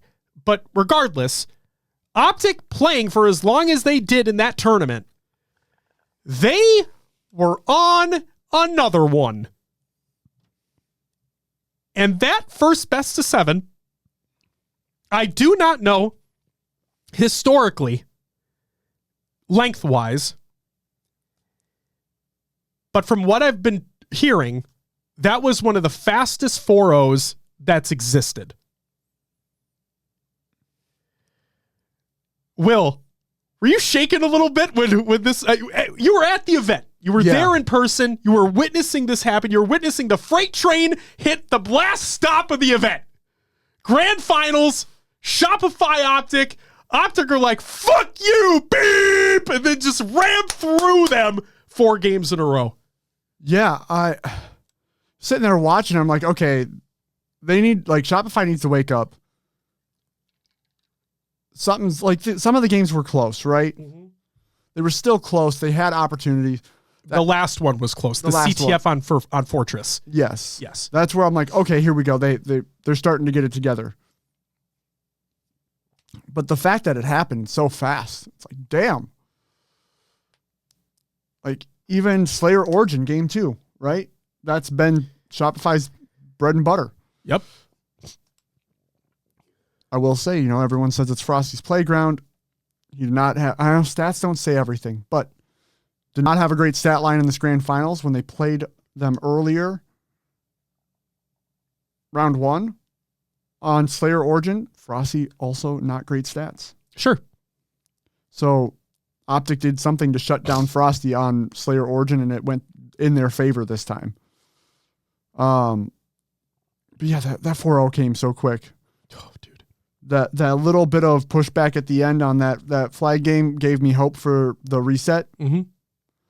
But Optic looked scary. They did. They looked very fucking scary. This was the Optic. Now, granted, we saw them throughout the event.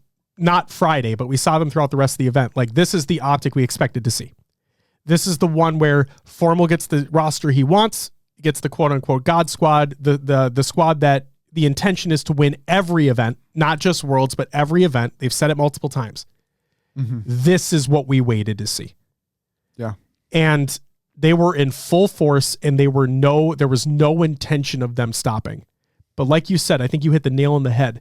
That game 4, that CTF on Fortress, where you're right. We saw that little pushback.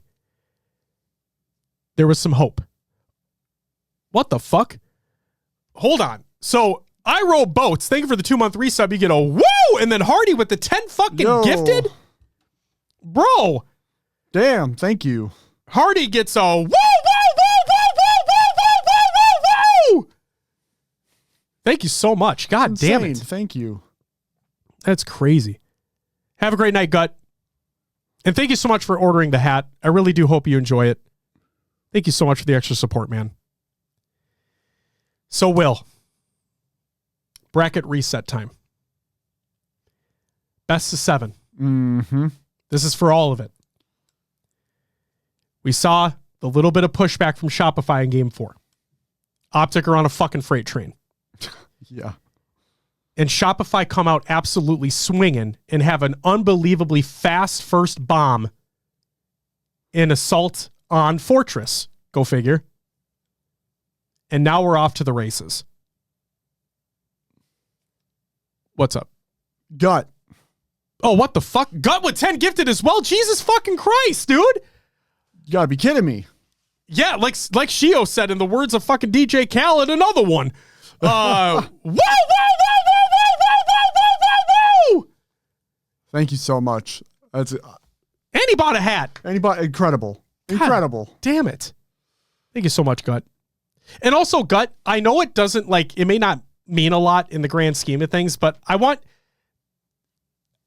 to thank you for owning up to your mistake earlier in chat for misunderstanding something. Again, it may sound weird that I'm thanking you for that, but you'd be surprised about how many people would just try to stand their ground and own their shit. It's like, thank you for doing that. But yeah, then we're off to the races, Will. Back and forth throughout the whole thing. And then we get game 6. Forbidden CTF. Oh, yes. Go ahead. What would you like to say about it, please? Oh, I don't know how much of the map you want to talk about, but that last flag, they were this close to ending it there. They were. And I know an APG stream earlier, he was talking about how there was that opportunity that Formal, if he didn't hesitate, he may have been able to get it in because Royal 2 was running to the sniper at that time. He hadn't gotten there yet. Yeah. So there is that potential. Again, we're speaking in hypotheticals here. We don't know. But there's that potential that if he potentially didn't hesitate, he may have been able to get that flag in. But he didn't. Right. And then the troops rallied from Shopify, got the counter pull. Mm-hmm. That was kind of that. Yep. Like, wow. I was ready for that. The match, the grand finals to be over. I'm like, oh no, they got out. They got this. It's done for Shopify. When you're watching those moments, and you watch Forbidden specifically, right? Well, we've watched a shit ton of this game.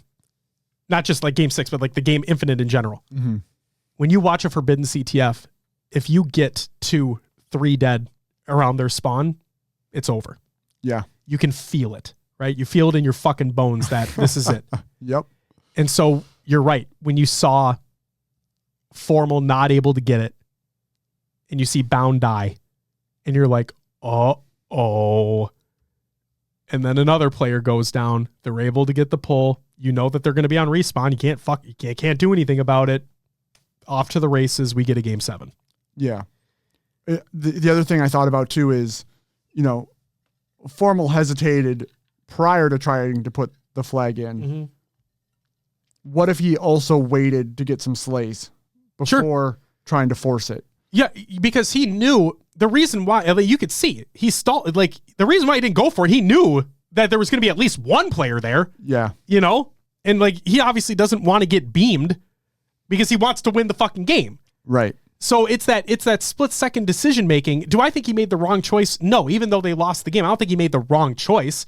Like, he was anticipating that there were going to be players there ready for him to make that move. And he wanted to try to put his team in a better situation. Go ahead. Yeah. And he even did like the slide where he turns his back to the player to try to avoid the headshot from the snipe.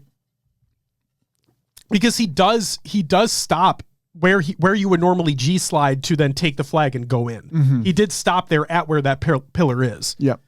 So again, it makes sense from a gameplay standpoint. Like, when you're the observer or you're the spectator and you're looking at it, you're able to see the player outlines. Like, you're like, oh, he's not there yet. Fucking go. But realistically, he's thinking they might fucking be there. Right. So, goddamn. But then we get a game 7, Will. Shopify, they break their curse. They have already broken their Sunday curse. They've won. They've gone into grand finals from winner's side. It's all come down to this. The bugaboos are off their back. This is a new roster. The only remaining person was Cycle from the previous one. Correct. So we expected this to happen anyway. Yes. But the game 7 was another Slayer.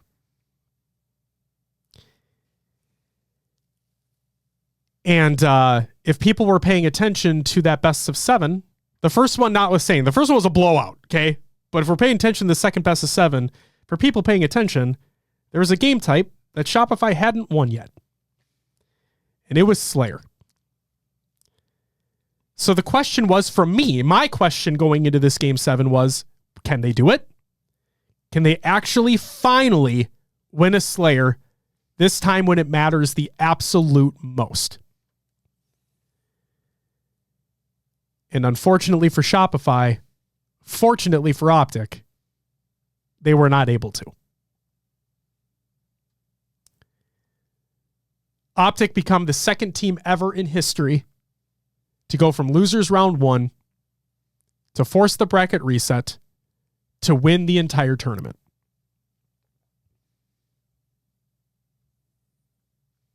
There you have it.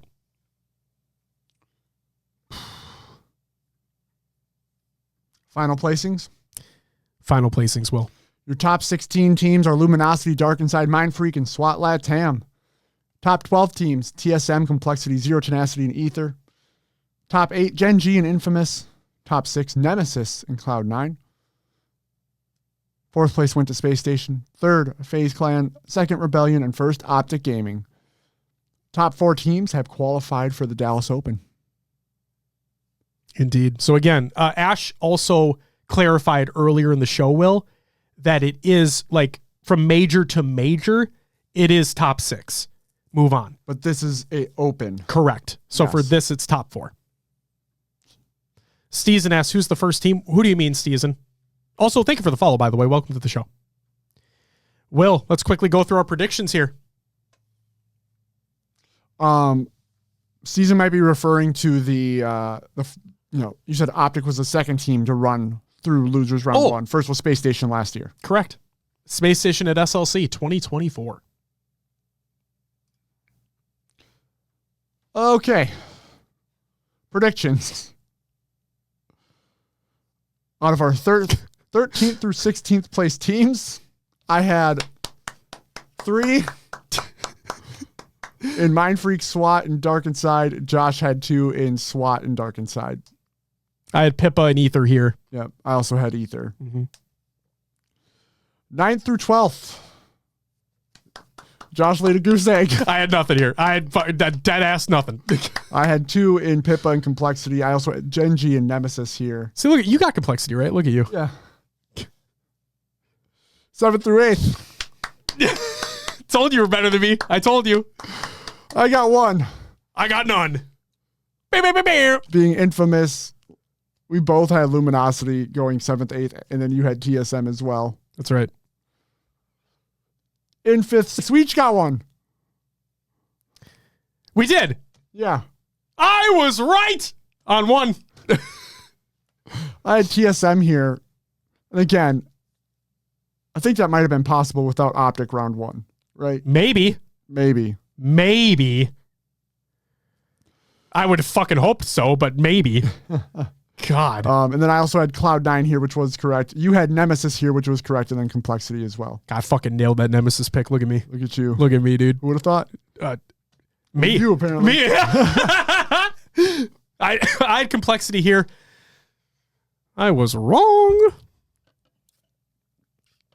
And then, Will, what happened to our top 4? They're all wrong. We both had FaZe in 4th, which was Space Station. 3rd, we had Space Station, which was FaZe. 2nd, Optic Gaming, which was Shopify. And first, Shopify, which was Optic Gaming. That's right. So there we go. There you go. Steezen asks, in Infinite or all of Halo? All of Halo, Steezen.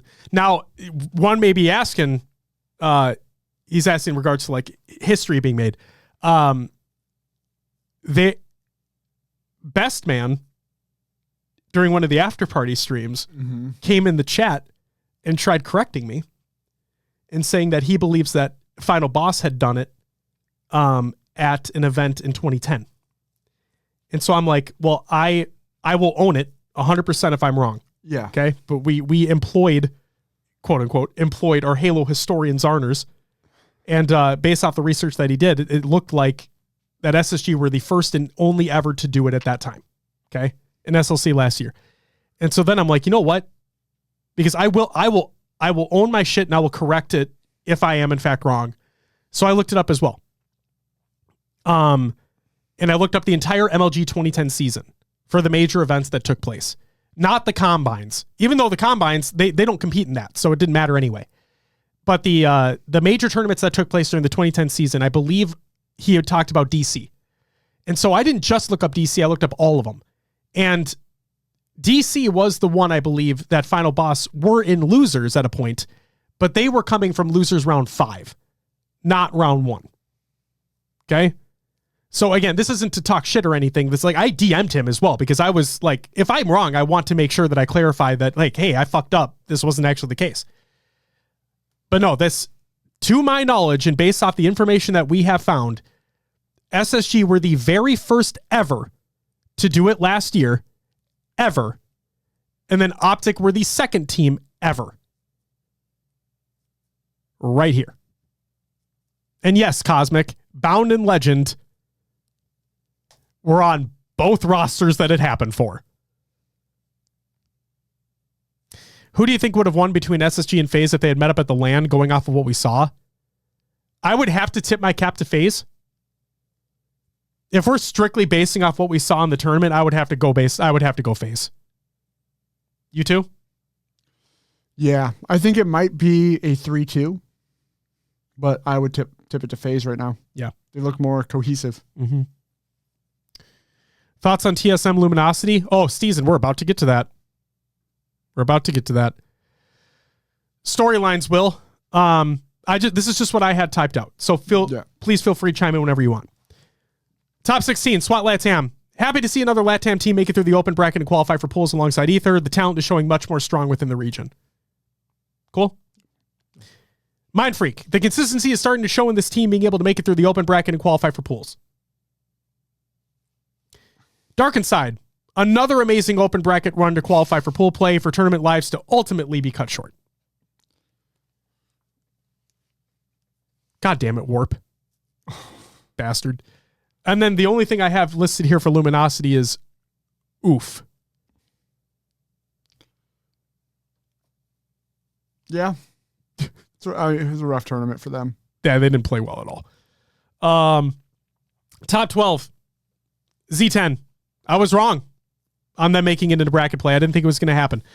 But their bracket lives were very short-lived after being eliminated by Infamous 3-2. Still very happy to see them prove me wrong and get into bracket play regardless. Yeah. Ether Gaming. They just happen to catch the side of Cloud9 that wins the series in the losers bracket. So long as Ether remains consistent, they absolutely have what it takes to win a series and progress to the bracket. I'm not going to sit here and say that I think they're going to run through the bracket or anything like that, but I could definitely see Ether, as long as they remain consistent and they're able to boot camp here and whatnot, I could see them be a top 8 team. I could see Ether break into that top 8. TSM. Look, I don't think anyone would have predicted a favorite for the tournament being your first opponent in losers round 1. But here we are, and both of these things could have been prevented if both teams had simply played better within pool play. Now, I typed this out before TSM made their roster change, before they dropped Cherished. And I said, TSM need to get their ass into gear for DreamHack. From top 6 expectations to a top 12 placing in the first major of the year. Yes, keeping in mind they lost in losers round 1 to Optic.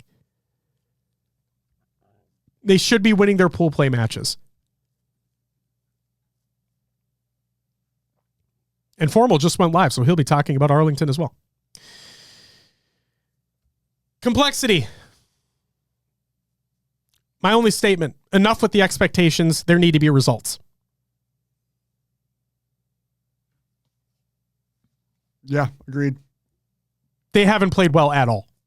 They did play well on Friday, but again, it needs to translate. It needs to translate, and it needs to continue throughout the days of the tournament. Like, predictions be fucking damned. I don't fucking care. Like, yes, Cosmic, he was dropped already. Literally today. Top 8. Infamous. And Gen G. For Infamous, I need to put a little bit more respect on Lethal's name. For Gen G, I need to put a little bit more respect on Ryan Noob's name. Sure. Cloud9, top 6. All right. We have the base set for Cloud9. Now, the only question that remains is whether or not this is the ceiling. Because guess what? Historically speaking, this is. So let's see if it remains this way and Cloud9 potentially becomes the new Native Red, or if we see progress, right? You ready for the faded fucking take that PD had? Go for it. He has Cloud9 making the grand finals at Dallas. I don't see that at all. Again, that was what Pure Delight had to say. He believes that Cloud9 will be making grand finals at Dallas. Just a heads up. Just a heads up.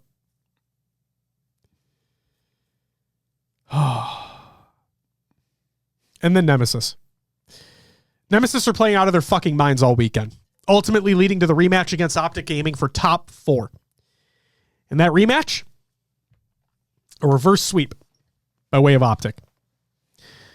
So fucking stoked to see what this team is able to continue to do throughout the year. And again, hopefully they're able to continue boot camping within the US before events, as clearly it has helped immensely.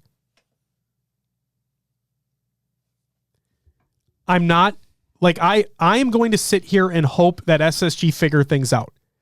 Because if that's the case, then I guess I wouldn't count Nemesis out of breaking into top 4, but this needs to be a consistent thing for me, because with these top EU teams, with Quadrant last year and the year before that and so on and so forth, have a good event, have a lackluster event. Have a good event, have a lackluster event. And I'm not sure if Nemesis is going to boot camp for DreamHack. Sure. It's a quick turnaround time, right? Mm-hmm. So basically to go home for like a week or two, then turn around and come back maybe for SLC. Yep. Yeah. All of us want to see them remain consistent, right? Because if they do, then we see what they can potentially take to Optic. I don't know if that's going to be the same. Mm-hmm. Okay. But then again, any given Sunday, any given tournament, you never know. So yeah, we'll have to wait and see there. Yeah. 4th, SSG. I'm going to paint a picture for everybody right now. This is bracket play. Okay. Teams beaten: Z10 and Cloud9 in a game 5. Teams lost to Shopify in a 3-0, relatively close. Optic in a 3-0, not close at all. Said it before and I'll say it again. Very inconsistent in plays and setups. Setups are being broken immediately, and they're not on the same page in terms of communication and progression throughout a map. The reason why it sounds like I'm harping on them a lot is because we all expect them, and they obviously expect themselves to be better than what they showed. I would agree. So it's nothing against the players. It's never about talking shit about the teams or the players themselves. The reason why I'm being critical is because this is what we see when we watch them play. And they have the talent. APG even said himself, like, it's not a talent issue. Everybody knows that. It's just, they're just not consistent enough. And I'm really hoping that they get it figured out. I really fucking do. And again, would I be surprised if they make a team change at some point?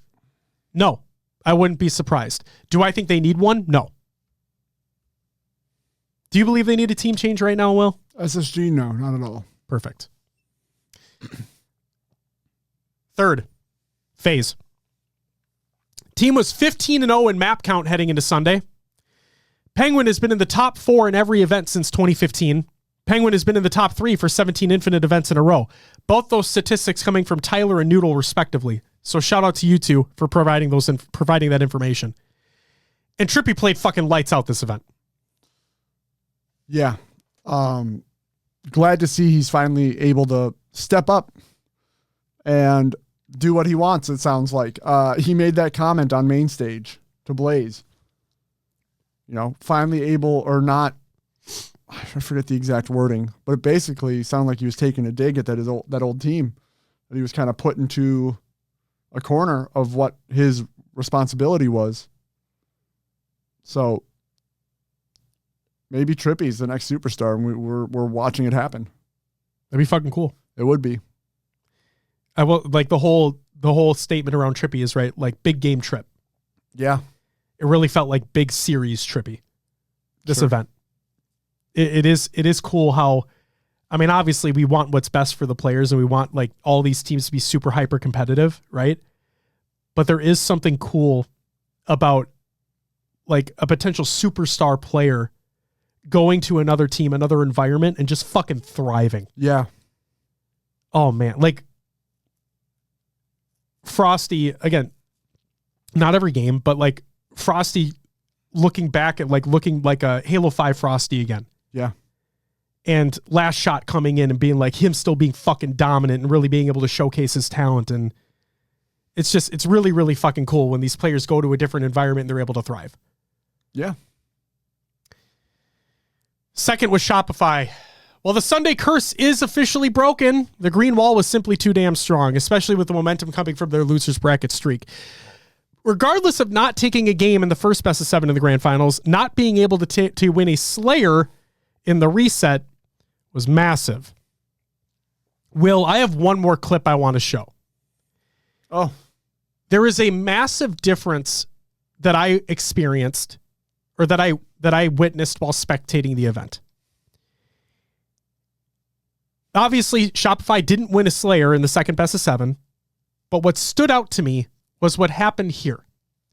In Game 5, Slayer on Solitude, I don't have the optic.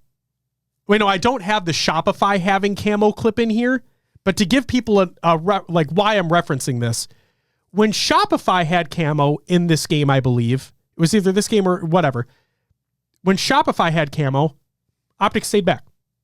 Yes. They're like, we'll just let you come to us. We're chilling.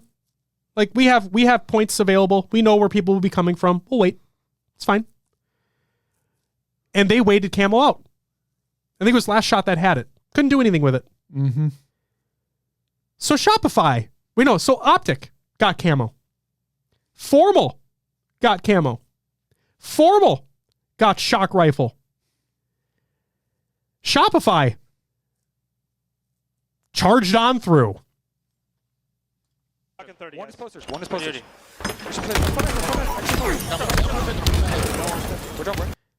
Game is tied 34-34 at this very point in time.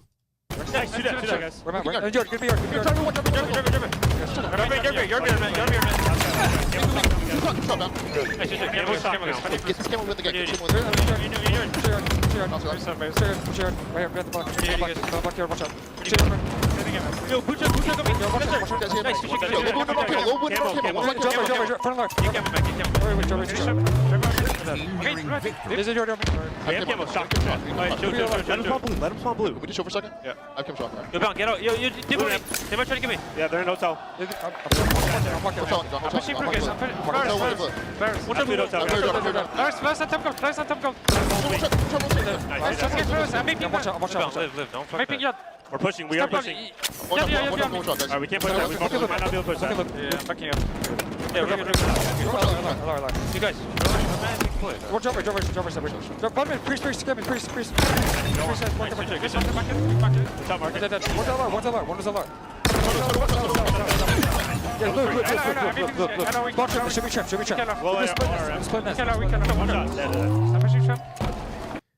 So for the audio listeners out there who did not witness that, again, Formal gets camo, and I think it was actually him. If you listen very closely to the comms, I think he said, we get camo, we win the game. Like, I think he said, get camo, we win the game. But either way, Formal's able to get camo. The game is fucking basically tied leading up to this moment. They get a couple slays that they need. They're able to get camo, and he just nonchalant walks over and grabs shock. Psycho clearly knows that he got shock because he poked out and shot over there. He knew it just got picked up. It was World Tour Frosty just comes up the blue ramp trying to get the guy in hotel, gets blamed immediately. Okay? Then they just kept poking out knowing that Formal had it. Top gold, taken down to one shot, gets cleaned up immediately. Yep. U-turn, brought down to shields, get taken out immediately. Glass gets punished. Light rifle, domed. I understand. I'm sorry. Go ahead. I'm sorry. No, you're right. It's I think what it is they're getting impatient to spot out and clean up that camo, right? Yep. I don't think Formal took enough damage, though, for someone to be able to peek out and re-chal him. He didn't. Yeah. He never did in that whole string of kills that Optic just kept getting fed. And on the one hand, like, again, I should preface this. We're not experts or anything like that. We're just commenting on what we see. And, like, I understand that Shopify aren't really able to push out because they have camo, because they have shock, because they have positioning around the map. They kind of have them huddled in plaza and like towards the driveway area and glass. I get it. But at the same time, it's like, you know, he has camo and shock. Lock down some angles. They're not too ahead of you. Like, yes, they have a kills advantage, but it's not too far gone yet. The fact that they kept getting fed, like that Optic kept getting fed, it's 47-37 when the camo runs out. Yeah. Like, and again, earlier on, I forget if it was this game or just a different Slayer, but earlier on, when Shopify had camo, they just waited. Optic just waited. Like, you come get us. We're chilling. We don't want to expose ourselves. Something I noticed in this clip too is like before the camo grab, Cycle died on driveway, not even looking at the yard player, down low. Cycle dies to Formal with camo while he's pushing out to Soda and drops Silo down low again. Like, and as soon as that first player goes down with the camo, and like you said, they kept re-peaking after that. Like they were at a disadvantage. I mean, Shopify could have. I think Cycle goes down, and you expect Optic to collapse really quickly. So maybe they're poking out to get info and damage down, so to stop the push a little bit. But Formal was just in the right spots, taking heads, putting down damage, and everything got cleaned. And the whole team was ready. Like as soon as it was Frosty, I believe, I think it was Frosty or Royal 2, one of them that was on Blue Ramp, trying to help his teammate. And I respect this, like trying to help your teammate get the guy flushed out of hotel. I respect that. But the fact that Cycle knows that Shock just got picked up. He put a shot over there, didn't connect with anything, but he knew Shock got picked up. The fact that maybe it just wasn't communicated in time. Maybe there was nothing he could do. Like maybe he wasn't able to drop down bottom dip. But just the fact that he gets domed and it's off to the races for them. They're now spawning in the plaza area, right? And then the fact that they just kept re-peaking. Like the top gold, glass, LR, U-turn, they just kept re-peaking out. And then when that final kind of, we need to try to regain a momentum here, and they make that last desperate push, it was too far gone. So, yes, Synox, we did hear it. Yes, we did. Tiger Tom, welcome back, says, hey boys, late to the stream, but wanted to stop in for a minute. Would have liked to get the full analysis. We just think you guys need to play better, man. It feels like nope, like you guys are just not on the same page. And obviously we want everything to be worked out. We want things to be okay. It's just, man, it's tough. But that's Shopify. And they obviously need to work on their Slayers. First place was Optic. Renegade, in my opinion, is hands down the MVP of the tournament. The way he was able to consistently stay alive and be a thorn in the side of any opponent in front of him, his team aiding him, and him aiding his team, it was a masterclass performance. And then the thing that happened, Renegade made a controller swap after the first best of 7. And he actually grabbed Lethal's controller. So that happened. So that's fucking crazy. The fact that he was having controller issues, had to make a controller swap after the first best of 7. Your tournament live is on the line. And you swap a controller and still fucking have an unfucking believable performance to win. Yeah, crazy. 4 event wins in a row for Legend and Bound. The second place curse being broken by Optic. And again, for the second time in Halo esports history, it's Optic going from losers round 1, running through the bracket gauntlet, forcing the bracket reset, and winning the tournament. And half that Optic squad were on the original team that made history, which was SSG and SLC last year.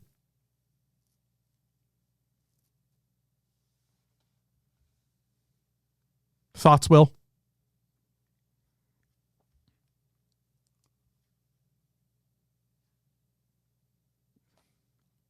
I'm fucking tired. I don't know. I'm sorry. It's all good. Yeah, Optic made the run. I don't know. Ronan says Lethal, the real MVP. Yeah, Celeste. That I have in the bad. We'll get through it. Event awards. Main Slayer was Renegade. Best objective was Last Shot. Kind of weird, but okay. Best support was Royal 2. Okay. Best coach, best man. And then MVP of the event,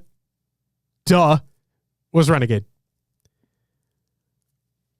Overall event thoughts and feedback. Will, I'm going to quickly run through these, and then I want your thoughts as a spectator being there at the event, everything that you experienced, if you're able to. Yeah, I'll put in points when you go through them. Perfect. So we'll start with the good. Additional booths, including Complexity and Shopify. Additional opportunities for meet and greets with players and teams. The way that all parties were able to get the Transformer situation resolved and still allow for the outstanding series to be broadcasted. And, of course, the fucking gameplay. Yeah, I'll start with the booths. Shopify booth was busy all weekend with that claw machine. It got pretty much cleaned out day one. They kept adding things to it, which was awesome. I ended up pulling a year one Shopify jersey out of it. So that was really cool. A lot of fun. Fuck yeah, dude. I had to keep going back till I won something. Have a great night, Tom. Get the boys correct. Meet and greets were great. Yeah. As always, more access to the pros is great for the scene. Do we talk about the Transformer situation here fully, or do you want to wait on that? That is actually in the bad. Okay. I have everything listed. Gameplay, yeah, was great. Now, I wasn't at the past two Arlington events, but from what I heard from others there was that this was the best one. Yeah. For, open bracket wasn't shoulder to shoulder packed. Now that may have had to do with 40 something teams, not a full 64 open bracket being there. Potentially. I want to add that LVT having 2 feature stations to the good, being able to show more matches, because they had like the players up on a stage and then there was 2 TVs to show each one, so you could stand and watch like actual observed matches. Fuck yeah. So that was good to see as well. Fuck yeah. Riz agrees with you. By far the best Arlington. Hardy, before I give you your woos, thank you, by the way. Will, anything else you'd like to add to the good? Running through it. I should have written more down. It's okay. I'm putting you on the spot, as I always do. This might be a hot take, but I liked the smaller venue size. Ooh. It was easier to like get to the bathroom between matches. Mm-hmm. I don't know what you always talk about event food, right? Yeah. I think it was the pizza was good. The cookies, if anyone had the cookies, the chocolate chip or the red velvet, they were soft. They were delicious. Oh, fuck. Amazing. Now I want to cook you, bastard. Don't recommend the hot dog from the stand if you ever go. Stay away from the hot dogs. Got it? Yep. Love it. The good. Anything else I want to add to the good? I think that's it for now. If I think of something, I'll let you know. Okay. Hardy, thank you for the fucking 7 gifted subs. Again, on top of everything else you've done today. Woo, woo, woo, woo, woo, woo, woo. Thank you so much. The bad. I've heard from multiple people, and Will, you can confirm or deny this, the audio within the venue continues to be unbalanced, leading to many instances where the talent were unable to be heard. For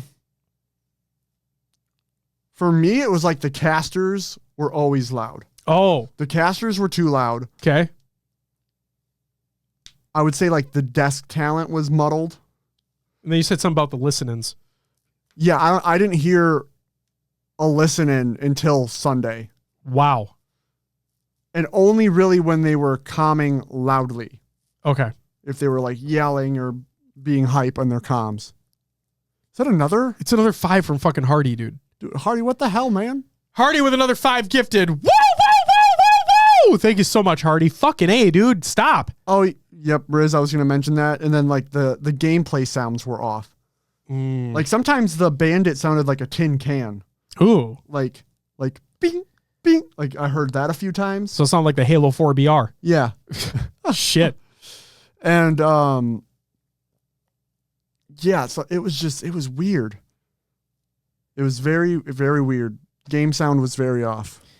Shio makes a good point here. Stream crashed on Twitch. There was no audio at all for a bit on the Twitch side as well. I did experience that, where like during the pre-show on Friday or whatever, like literally there was no audio, and then it froze when they were covering FaZe.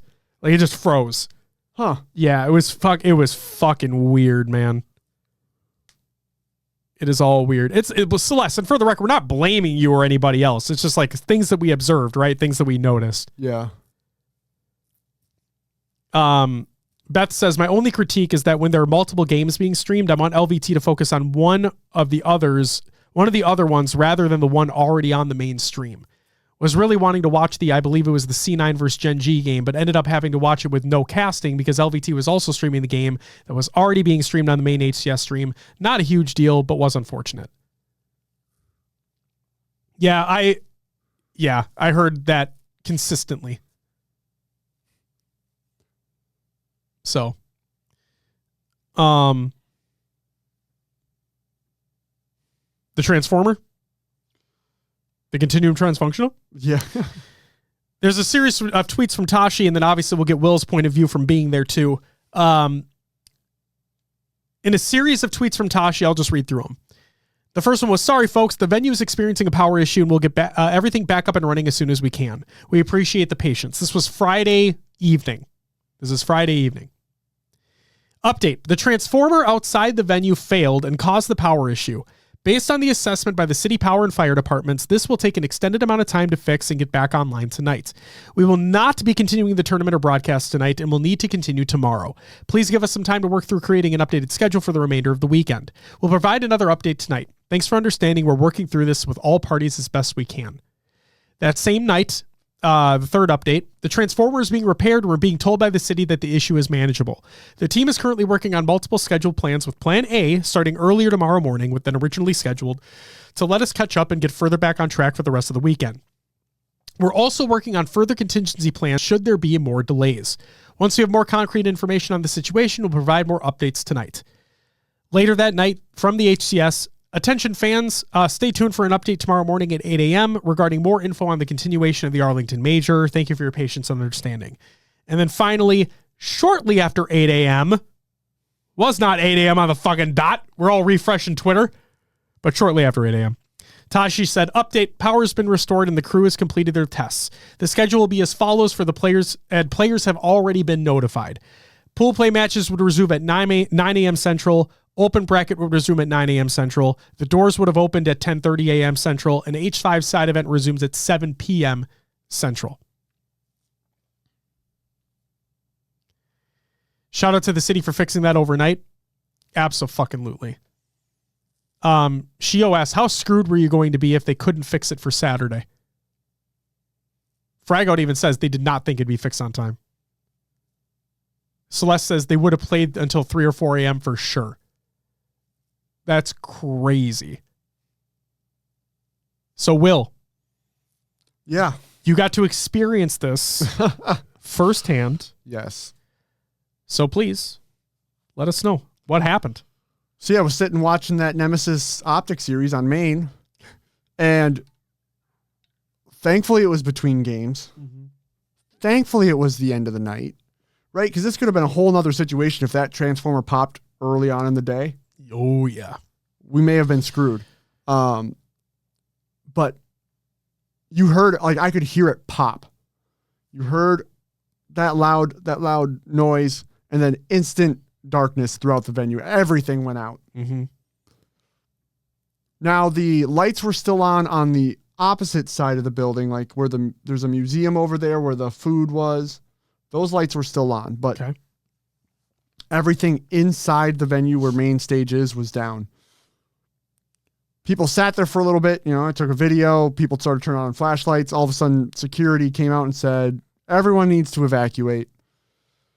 And yeah, people started getting up. Luckily, it was calm. No one like booked it. No one ran. Everyone filed out of the venue. Good. That's good to hear. We also got the Twitter updates. Yep. And yeah, I guess while we were waiting outside to hear an update, like 3 or 4 cop cars went by. A fire truck did hear that the transformer did catch fire. But that was taken care of. I heard that they had to basically purchase a new transformer, get it out there, and also take down a tree to get the new one in place. They had to make it happen. Lights were on due to backup generators kicking in. Perfect. That makes sense. But yeah, kind of just a crazy situation. We didn't know as spectators what was going on. And, you know, lights go out in a venue like that. The, like, oh God, what could this be? Thought comes through, you know? Yep. I'm glad it was all handled well. Everybody was safe. And we got back to Halo the next day. So again, shout out to the crews who worked on it overnight, all night. And shout out to the crew too, because I bet you guys were like, what are we going to do? Like, how do we know when we need to come back? I bet it was a stressful night for everyone working the event as well. Celeste and Fragout showed up during the after party on Friday. Yeah. Like, because I wasn't prepared for that, obviously. Nobody was prepared for that. So I wasn't ready to go. But I'm like, well, here we go. So I went, and then they both showed up in chat, and they were providing updates as best they could, given the situation. And it was like, yeah, that had to have been unfucking believably stressful, given that the matches weren't done yet. Yeah. You know? And everything that goes alongside that. And then not knowing if it's going to be back up and running by the morning. That's got to be unbelievably fucking stressful. So yeah, shout out to everyone involved there.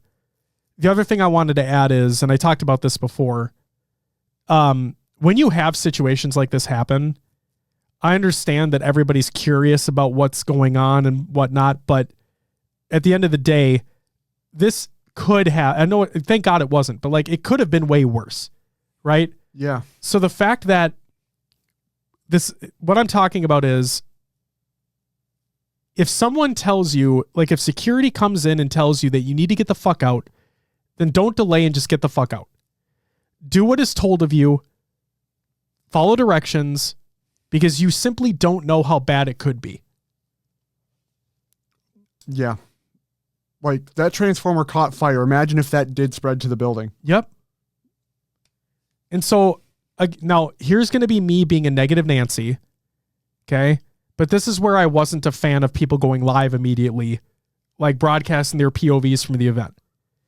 This could have been a very fucking dangerous situation. And instead of actually focusing on what is important and getting out safely and making sure that everybody's okay, instead people do it for the content. And I'm not, again, maybe I'm an old curmudgeon, but like it could have been way fucking worse than what it originally was. And again, thank God it wasn't. Thank God it wasn't. Thank God everybody got out okay. Thank God everybody remained calm. But I just hate that. I just hate that mentality that we're in today's society of like, oh, we need to capture everything. It's like, no, you don't. You need to be safe and you need to make sure everybody else is safe above all else. So I was rubbed a little the wrong way when I saw those things happen. But there, I'll get off my soapbox there. That's all. Because I get it. At the end of the day, like it's all fun and games at the end of the day. Like, oh, there can be some funny content there, but come on. Need to be adults.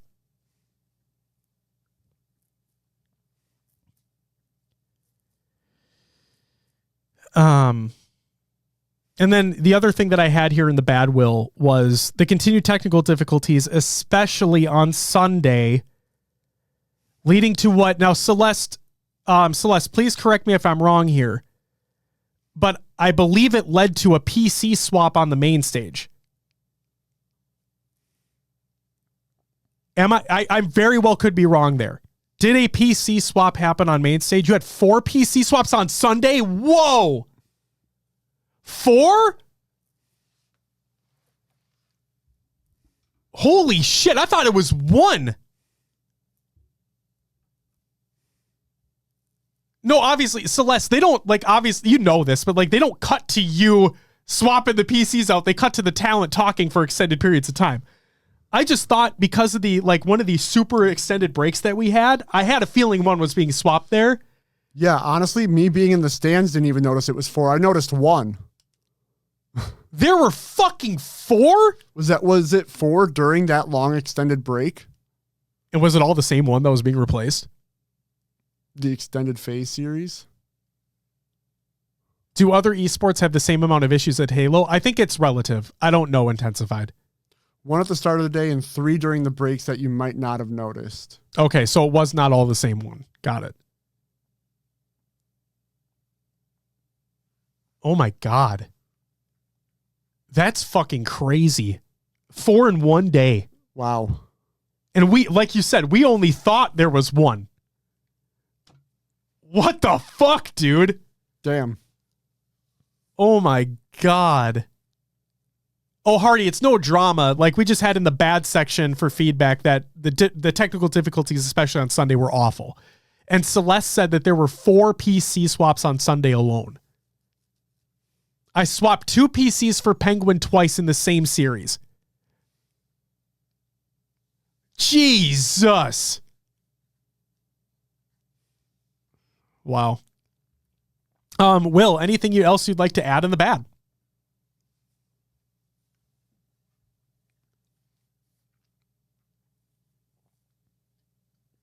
I think the audio was the main thing for me. Yeah.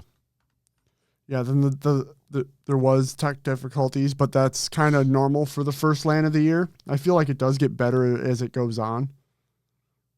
Sometimes. Intensified, it's not that easy, man. And like the reason why they were up till 12:30 in the morning on Saturday night is because they had to delay because of the transformer exploding in the venue. That wasn't a tech issue. Like, yes, tech issues suck, but you can't predict them, right? Nothing's perfect. So please, like, don't, obviously we want things to be better, but we can't just say, oh, it needs to change. It's fucking bad. We know that. But also the reason why it went so late on Saturday is because of a fucking, for lack of a better term, for a fucking fire that happened on Friday night. Jord, thank you for the follow. Welcome to the live show.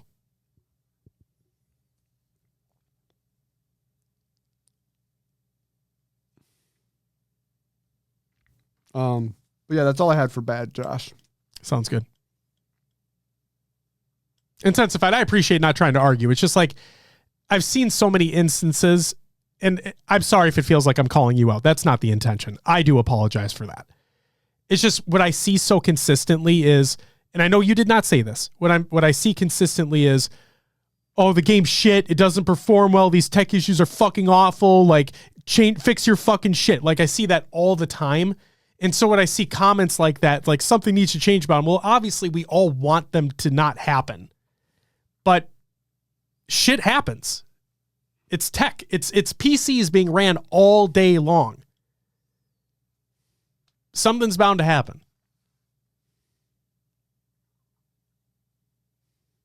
So that's what I'm getting at. Again, I don't mean to call you out. I apologize for that. That's me being an ass. Never intended. My apologies to you. The ugly. And this isn't like ugly in a bad sense. This is like, I can't believe this happened. Renegade's controller basically needed to be replaced after the first best of 7 series in the grand final and actually being replaced with a controller from Lethal. Do we know what went wrong with the controller? I don't. I wonder if he talked about it on the Believe the Hype after stream, though. I wonder if it was mentioned there because Lethal was there as well. So. Pretty crazy, though. Like, was that the first time? Now, maybe things happen that we don't just notice because it's not on broadcast at the time, Will. But like, it kind of feels like that was the first time that's happened. We had the famous Spartan controller disconnect. Yeah. But like, this is like, I'm getting a fucking different controller for this series entirely. That's crazy. Chet saying his jump button was sticking or inputting automatically. So yeah, definitely can't be going through a series with that. No. I mean, they did 4-0 the first series, so maybe he should have kept bouncing around. That game 4 was pretty close, though. Yeah. Things were getting a little dicey. Oh, man. That is crazy. Thank you, guys. Thank you, chat, for the information there. Appreciate it. All right. And the feedback that I have, and obviously there's going to be more, but like the feedback that I have right off the rip is considering removing the show match to put more emphasis on the broadcasting of matches, potentially moving the FFA finals to the main stage. And I put in here as well, I'd be curious about the potential variance in viewership during the show match versus the actual first match of the day, right? I'm curious how many people are actually tuning in for that show match versus how many maybe come back or how many are there for the first actual match of the day that takes place after the show match. Yeah, that makes sense. Because I get it. It's something new. It's something fresh. It gets eyes on maybe some other players in the venue. That's cool. But it's been so long. And I know LVT broadcasts the finals for the FFA, and that's great. But like, it's been so long since we've had FFA on main stage. Like, and just having the finals there, giving those players that opportunity to like showcase their talent further, you know, I think it'd just be really nice to really give them that opportunity again. Like, you fought through a fucking gauntlet to get to this finals. Mm-hmm. Let's put you on the pedestal that you've earned and fight on fucking main stage and have it be broadcasted. And there you go. I think it'd be cool. Yeah. Obviously we'd all want the tech issues to never exist, but that's going to be non-existent. But yeah, that's the only like real piece from a spectator point of view. That's really the only piece of feedback that I had so far. Anything from a spectator being there, Will? Anything that you like for maybe a new Arlington if we get a 2026 or any event in general? Any feedback that you think you'd like to give? I'd personally like to see more partner team booths. Don't get me wrong. Having the 3 there, SSG, Complexity, Shopify was great. But like, maybe I'm a little bit spoiled only being to Worlds the last 2 years, right? Where it seems like that is such a big event. Having more team representation, I think, is just great for this scene. Like the Shopify booth may have gained them a lot of fans on top of what they already had with the team they have. Oh yeah, the cream cannons made a return. They did. You could put that in all 3 categories. Also, another thing that I was kind of surprised about, I shouldn't have been surprised because it hadn't happened at any other Arlington. But again, Optic home event. Your team was created to win championships and you don't have the drum. Oh, yeah. Like, talk about, you have the Believe the Hype watch party happening there as well. Maniac is literally a creator for you. Hitch is there. Yeah. Like, where the fuck is the drum? Again, it wasn't there before, so I shouldn't necessarily be surprised, but I fucking am. Especially the fact that they made it from losers round 1 into grand finals. That would be like the fucking prime time to bring it out. Blaze is introducing the teams. Optic is out, the hometown fucking favorite to win the whole thing, coming from losers history, and no drum. Maybe I should have just put this in the ugly or whatever, but like, I'm just like, where the fuck was it? Unbelievable. Hardy, what the fuck are cream cannons? It's a joke that we made. So like where typically there'd be confetti or there'd be fireworks or whatever that are played on the stage.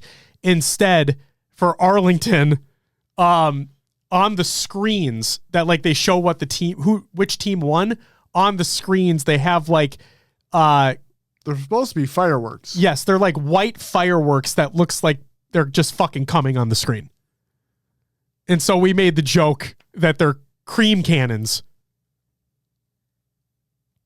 And that's been a thing for years now. Literal years now. So yeah, Hardy, it's just a fucking inside joke basically at this point.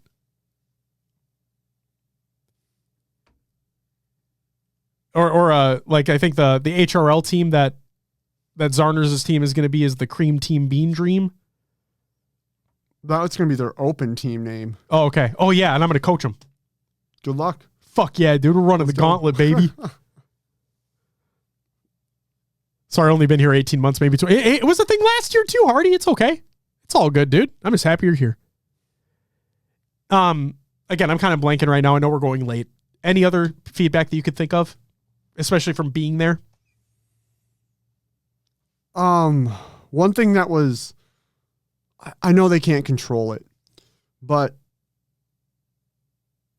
you go past the entrance and go to the right for food. Yeah. Yep. If you went out there to get food, you had to come back through security. Ooh. Because the museum was open and they didn't, they didn't want people coming through from the museum. So they had a second event happening again. Yeah. Not to the detriment of anything, any the space floor being space taken. Right. But yeah, if you wanted to use those bathrooms over there or go get food, you had to cycle back like around security. That being said, I was able to bring Gatorade in all weekend or food in my bag. Really? Maybe this could go in the quote unquote bad part. Security was a little lackluster. That's unfortunate. I had 2 sweatshirts in my backpack. They weren't looked through. Kind of just peered in, shuffled it around a little bit. Here you go. That's unfortunate. So the people who were working security were lovely people. Of course. And I had variations of that all weekend. I had someone who would deep dive into my bag. I had people, I should phrase, because moving the sweatshirts around was the beginning of the day, right? Like that should have been a deep dive. As the day went on, I go in and out of the venue a lot. I go to the same security person. They recognize me. They're like, I'm literally standing 10 feet in front of them outside. So they'd push my bag through pretty quickly. Sure. But there's that one instance at the beginning of the day where I'm like, they should have looked through my bag a little bit more. Sure. Otherwise, pretty good. Okay. Yeah, going out and around for food was a bummer. Yeah, that's just weird. Yeah. Is that we've never had that happen before. So that's just a weird thing. Because then you have to empty your pockets again. And it's like you're already juggling things in your hand, for food wise. Yep. That's unfortunate. That's a weird one. Anything else, Will? Nothing I can think of right now. Before we get to the tail end here, Ben, thoughts overall? It was good. I mean, gameplay was top notch, right? Yeah. Some of the best we've ever seen. And that happens event after event, year over year in this game. It just keeps getting fucking better somehow. Yeah. As always, had a great time seeing people. It's awesome that these events are back and that we're back into the Halo season. Been waiting for it. I'm excited to see what the year brings. Got some stories. Freaking don't know if I want to get into them now. The fat lip I got on Thursday night. Oh yeah, go for it. So go to Dallas Thursday night and went to Swole Daddy's place. And for those who have been in the Discord, he has a golf simulator in his garage. So we're hitting golf balls. I love him. Yeah? Yeah, I love him. It's good to hear. He's one of the nicest people ever. He named a pillar in his old apartment after me. Oh, really? How many people get that opportunity? To have a location in your home named after yourself? I wonder if he's got a little spot for you in the new place. I hope so. He may be. I really hope we get to continue that tradition. You know what else I heard? What's that? I heard he's a phenomenal driver. Really? Yeah. It's what you've told me. You said he's a phenomenal driver. Am I wrong? He's not even here, man. I'm hoping he listens to it. I'm hoping. Like, what the fuck is going on right now? I'll do it when he gets here anyway. I'll do it again. We're hitting golf balls in the garage. And, he's pointing out like all the foam padding he put. He's, there's like, if you like botch it and hit it under the screen, it can bounce back at you. So he's got this foam pad. Yeah. He's got stuff on top too. And he's like, the only spot that presents a hazard is the bar that holds the screen. Like if you hit it just right off the bar, this one spot, it's coming back at you. Sure as shit, not like 15 minutes later, I have to grab, you'll enjoy this, a 69-degree pitching wedge. Nice. And I hit the ball, and it pops up, and I'm like, I didn't see where that fucker went. Uh-oh. Next thing I know, boom, right in the side of the lip. Lip turned a little purple, swelled up a bit. It's swolled up? It's swolled up. It's swolled up at Daddy's? It's swole Daddy's house. Oh, man. Instead of breakfast at Tiffany's, it's swolled up at Daddy's. That's it. Yeah, so that was a great way to start the weekend, but I don't know. My bad. Like, I'm not the greatest golfer. I should have known what I was doing. Oh my God, I love that. Yes, you have given Daddy shit for his driving, but have not? He did well this weekend. I got to give him props. Got to give him props. Proud of him. Then yeah, if you're in the Discord, I freaking rode the mechanical bull on that Saturday night. Yeah, Saturday night at Texas Live. I lasted like 28 seconds on the bull. Maybe a little longer because the video got cut short. But I was proud. I was proud of that. Hell yeah. Oh, my bad. What's up? I joined a voice chat on accident. We're good. We're good. Don't worry about it. We're good.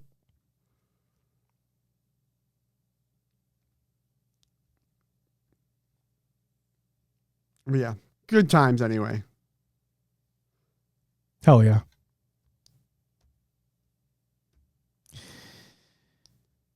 What other stories you got? Come on.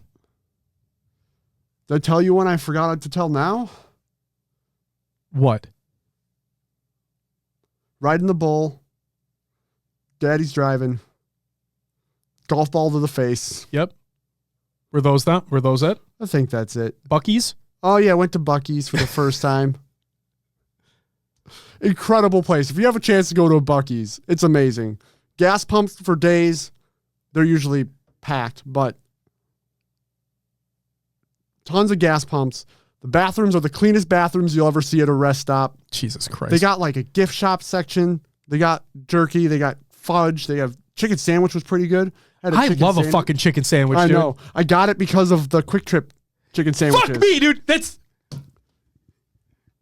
dead ass. I rarely use that literally. You know where I'm going to fucking go after we're done with this? To Quick Trip? I'm going to go see if they have a fucking chicken cheese sandwich. And some cheese-filled breadsticks because I'm a fat ass. I'm doing it. Are they 24 hours? Yeah. I'm going to have to stop myself. Yeah, dude. Don't take the last one, please, if there's one left. Oh, but yeah. Oh my God. Stopped at a Buc-ee's. It's incredible. Anything you need, they have there. Go check it out. Oh man, Frag out says Celeste was so bummed we didn't get to go to Buc-ee's. Oh, that's unfortunate. Oh, highly recommend if you're ever there again. Freaking dream hack. Go to a Buc-ee's. Also, Ronan, I don't know what you mean by that. I can't tell if you're joking or not because we're only live once a week. But hey, appreciate you, buddy. I think he means the after party stuff. Oh, if that's what you mean, then I'm sorry. I'm a fucking moron, and you're welcome. It was fun. It was a lot of fun. We'll talk about that in a little bit. Yeah, that's all I got, Josh. All right. Then I think it's time we continue. Oh, Beth asked, do you go to the one in Terrell or Terrell? I don't know. I don't remember which one it was. Fuck you too, Ronan. You little bitch. Fucking coming at me like that. I know we passed Waco.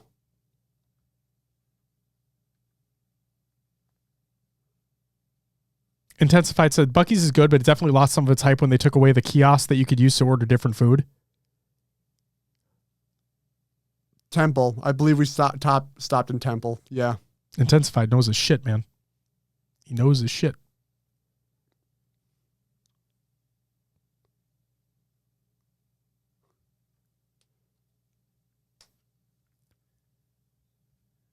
All right. I want to give some shout outs here while we continue on. We are at what? 2:45 basically now? Okay, here we go. Some shout outs I want to give before we get to the end of the topic here.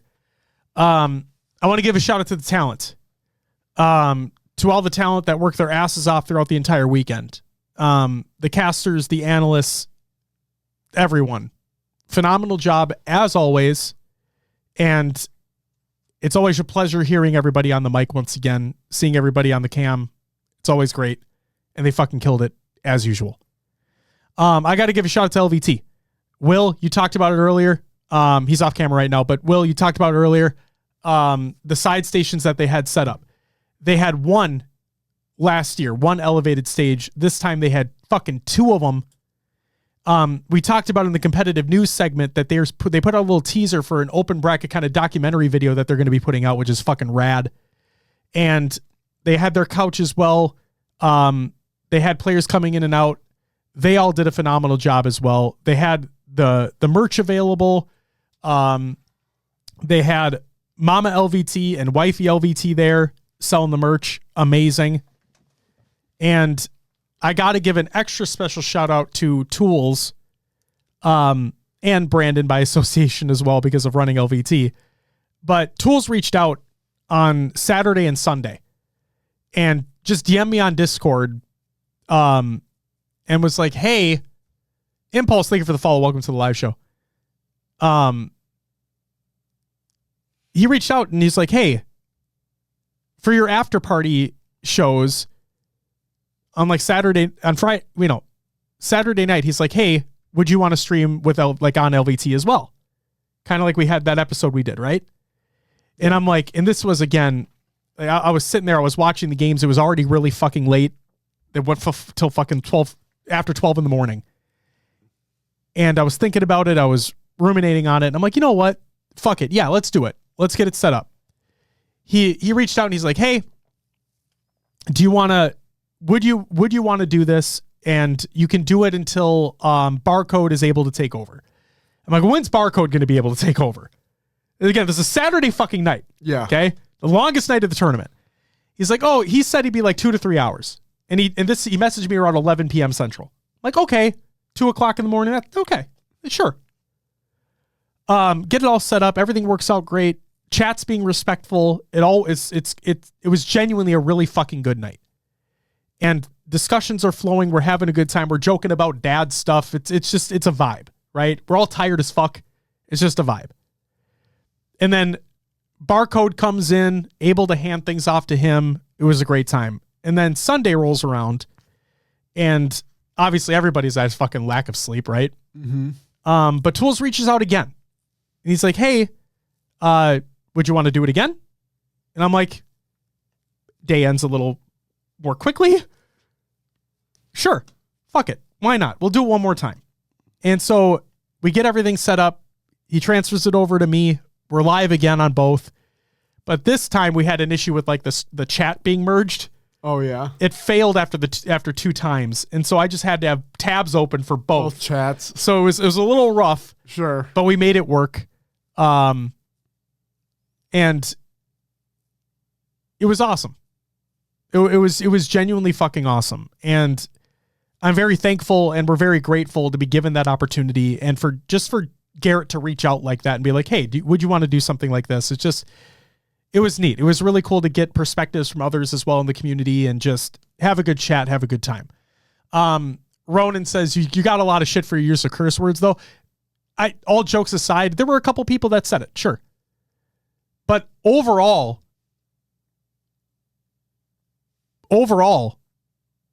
everything, like, everyone was respectful. Genuine questions were being asked, which led to more diverse discussions taking place. And at the end of the day, the thing that I love above all else, and the reason why I love being here with you, Will, is that we just get to talk about the scene that we love. And any other opportunity that we have to do that, I'm going to take that opportunity. So, yeah, shout out to LVT for allowing us to do that. That was really, really cool. Another thing I want to shout out is tournament operations. Again, Celeste, frag out anybody and everybody that was reffing, that was in charge of just having things set up. Anybody and everybody behind the scenes. The amount of work that you all do is remarkable, and I don't think people sing your guys' praises enough. And I know I say it at the end of every event, and I don't care because it needs to be said after every fucking event. You guys deserve more praise for the work that you all do. We're very appreciative of all the work that you do, regardless if you guys hear that enough or not. So thank you all so much. You're amazing. And the tournaments simply would not be what they are without you.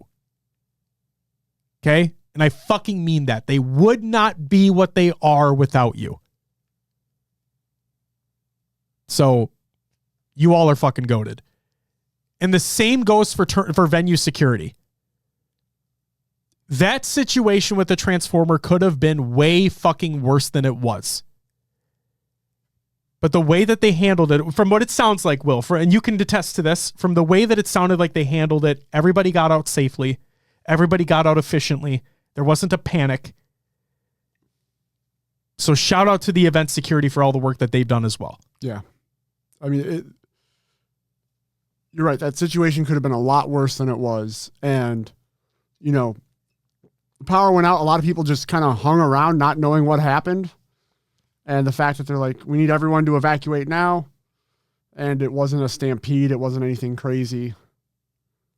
It was very nice to see that that was handled as well as it was. Absolutely. Aaron, you're too kind. Ronan says, I said the same thing and he thought I was joking.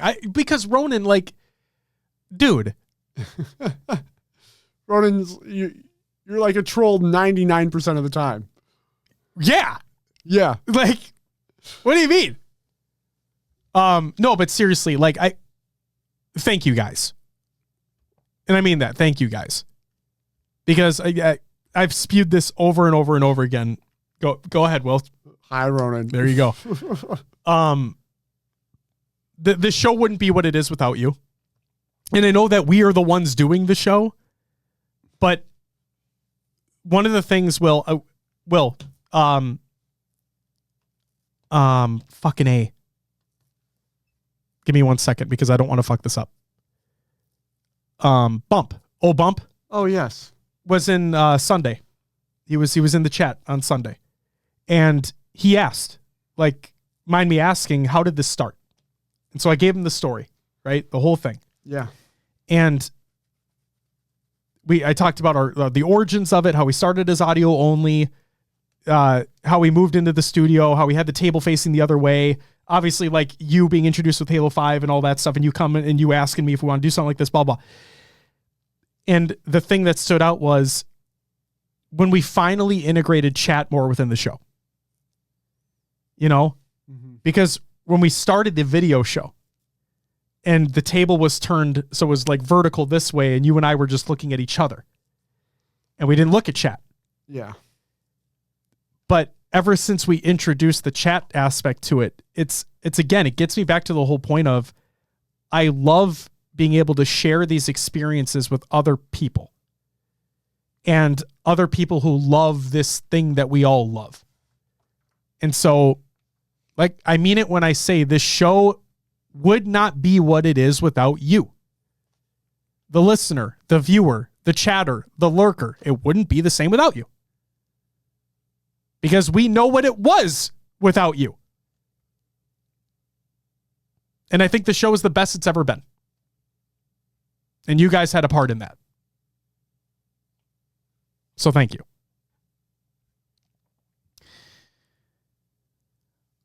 All the brackets, all the VODs are included in the Google Doc of the show notes of the show. And for those wondering, in case you care, all of the after party streams are now on YouTube, and they're on podcast services as well, if you wanted to just hear the audio from them. Everything is available for you. And then Blame the Meg has her photo album already available as well, which is in the Google Doc of the show notes of the show. Please go check it out if you haven't already.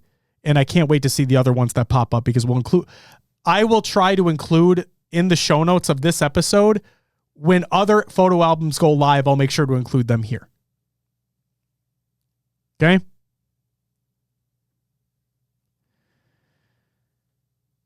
Will, anything else you want to say about Arlington? No. I'm good. Perfect.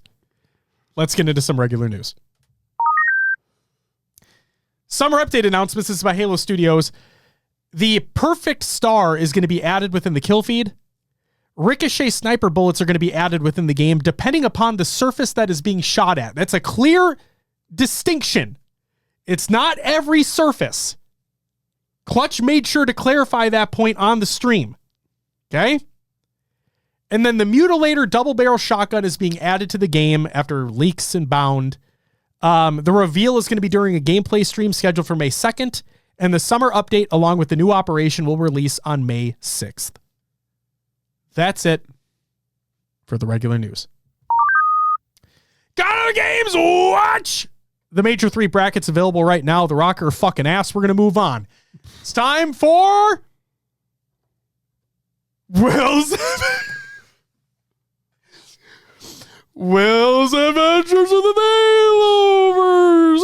Other games. Fuck me, dude. Wow, that was funny. That was funny. Going through this. Yeah, that was funny. The audio listeners won't know what that was. There was this Will clicking buttons late, but it was funny. Go ahead, Will. What'd you play last week? I played Infinite. And it's been so long with the major that I don't even remember what happened. Love that. Yeah. Anyway, get the H2 maps out of Ranked Slayer and doubles. Fucking hate it. There it is. There it is. Fuck yeah, dude. Go play MCC if you want those maps. You're goddamn right. That's all I played, Josh. Sounds good. Hardy says, every time Josh says, I'll say it again, I expect a mind freak or an online doesn't matter rant. I mean, Hardy, it doesn't, online doesn't fucking matter. Trill 2 times. Thank you for the follow, by the way. Welcome to the live show. Absent. No, I don't think we mentioned it during the actual show. Wait, no, I did. I think I did because Freezy was here. Right? Yes, yeah. You did. Yeah, I saw his stuff on Twitter and whatnot. I know that they were streaming it. It looked fucking awesome. Vibes looked like they were off the fucking charts. That's amazing. There you go.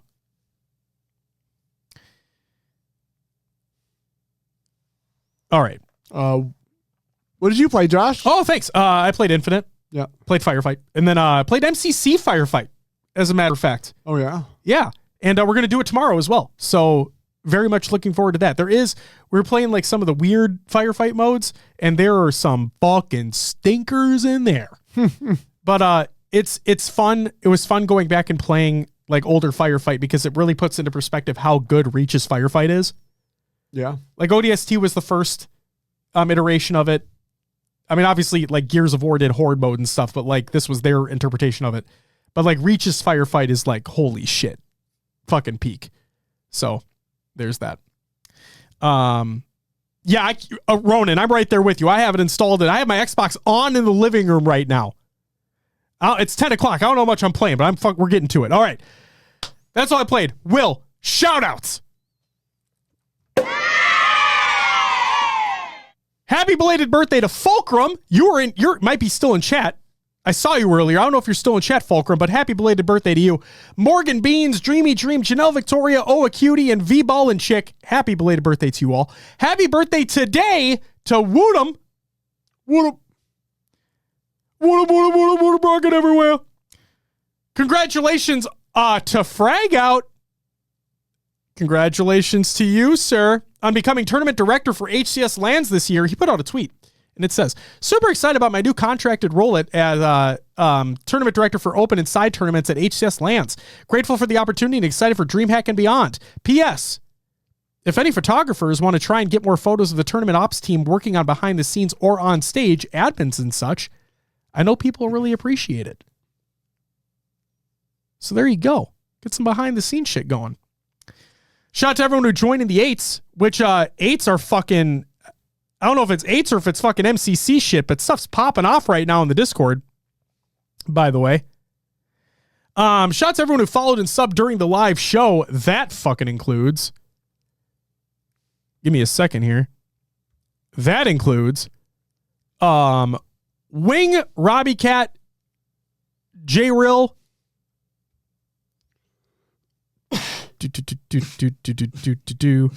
Typical Jobless Masher. You okay? All right.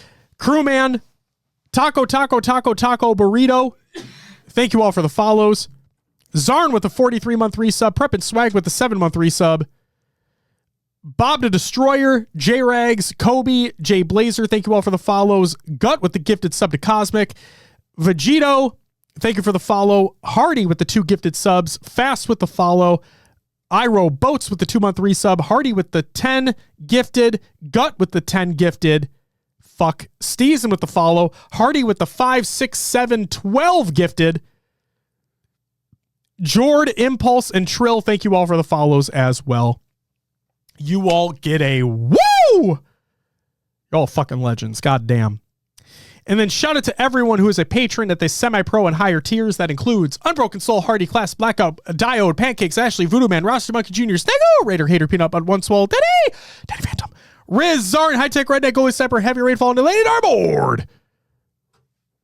Thank you so much for the extra support over on the Patreon. And Will, we're going to have to do Patreon stuff soon. Oh, yeah. Yes. What's up, Mailman? Welcome back. We appreciate you, Fulcrum. We appreciate you. Yeah, fuck. That's all I got. Community creations. Halo memes every day. Reddit.com/r/Halo memes. Go check it out. Forge features for April 16th by Halo Studios. Check it out. All 8-bit Halo Infinite songs in high quality by Joel Korelitz, who is the composer of the 8-bit Halo Infinite songs. Go listen to them. They're fucking awesome. And then finally, the newest episode of Tide the Leader is out. It's the electrician, Lunchbox wiring the grid for Optic Halo. Go check that video out if you haven't already. Kills was in the after party streams for a while. We had some really great discussions. He does the production for that show. So shout out to him. Great work as always. Will. Yeah. That's all I got. Plug this fucking thing so we can go get food and I can play some Oblivion. As Josh mentioned, we do have a Patreon where we do a little extra content. If you want to hear us bullshit about something for an hour or watch us play a random game, go check out the Patreon. It's a good time. The best time. As always, you can find us on your favorite podcast services. Just search for HCS Pro Talk. We're on iTunes, Podbean, Spotify, and others like Josh's favorite. Pocket Cast, still not a fucking ad. Linktree can get you anywhere we are. Discord, Twitter, Blue Sky, Instagram, Facebook, YouTube, Twitch, TikTok, or the merch. All on our Linktree, ! Linktree in chat, or just Linktree/HCS Pro Talk. Go check it out. And then if you go to hcsprotalk.com, it'll actually send you to haloevolved.co. Your home for Halo. Folks over at Podcast Evolved added us to their site. We're the little HCS section to their lore section. So everything's there, and checked out their shows as well. Mission Debrief, Podcast Evolved, book clubs, Halo headlines, Build with Blocks, and Halo Gear Guide. I switched it up this week. Go enjoy it. And that's all I got, Josh. I'm gonna go. I don't know. I might fall asleep here as soon as we get out of here. No, you're fucking not. Out. No, you're fucking not. All right, ladies and gentlemen. Tyler, you have a great night. I don't know if you're still here right now, but like I said, we all want SSG to play better. We think they have what it takes to do so. We just need to see it happen. And from what Papa Lucid said, he said it's the same mindset that all the players have, just play better. So that's coming from him. I'll take his word for it. We all want to see it happen. And we want these 4 to be very fucking competitive, and we think they have what it takes. We just need to see it happen. Ladies and gentlemen, that's going to do it for episode 386, our Arlington 2020 Fat Post Show. We'll be back next week to chat about whatever the fuck happens within the scene, including the introduction of the Open Series as we lead in to DreamHack Dallas, which is a month away. Last thing I'll leave you with. Expect an announcement soon on a new merch line and stickers. Yeah. Stay tuned. Really fucking excited about this one. We'll be back next week. Have a great one. But until then.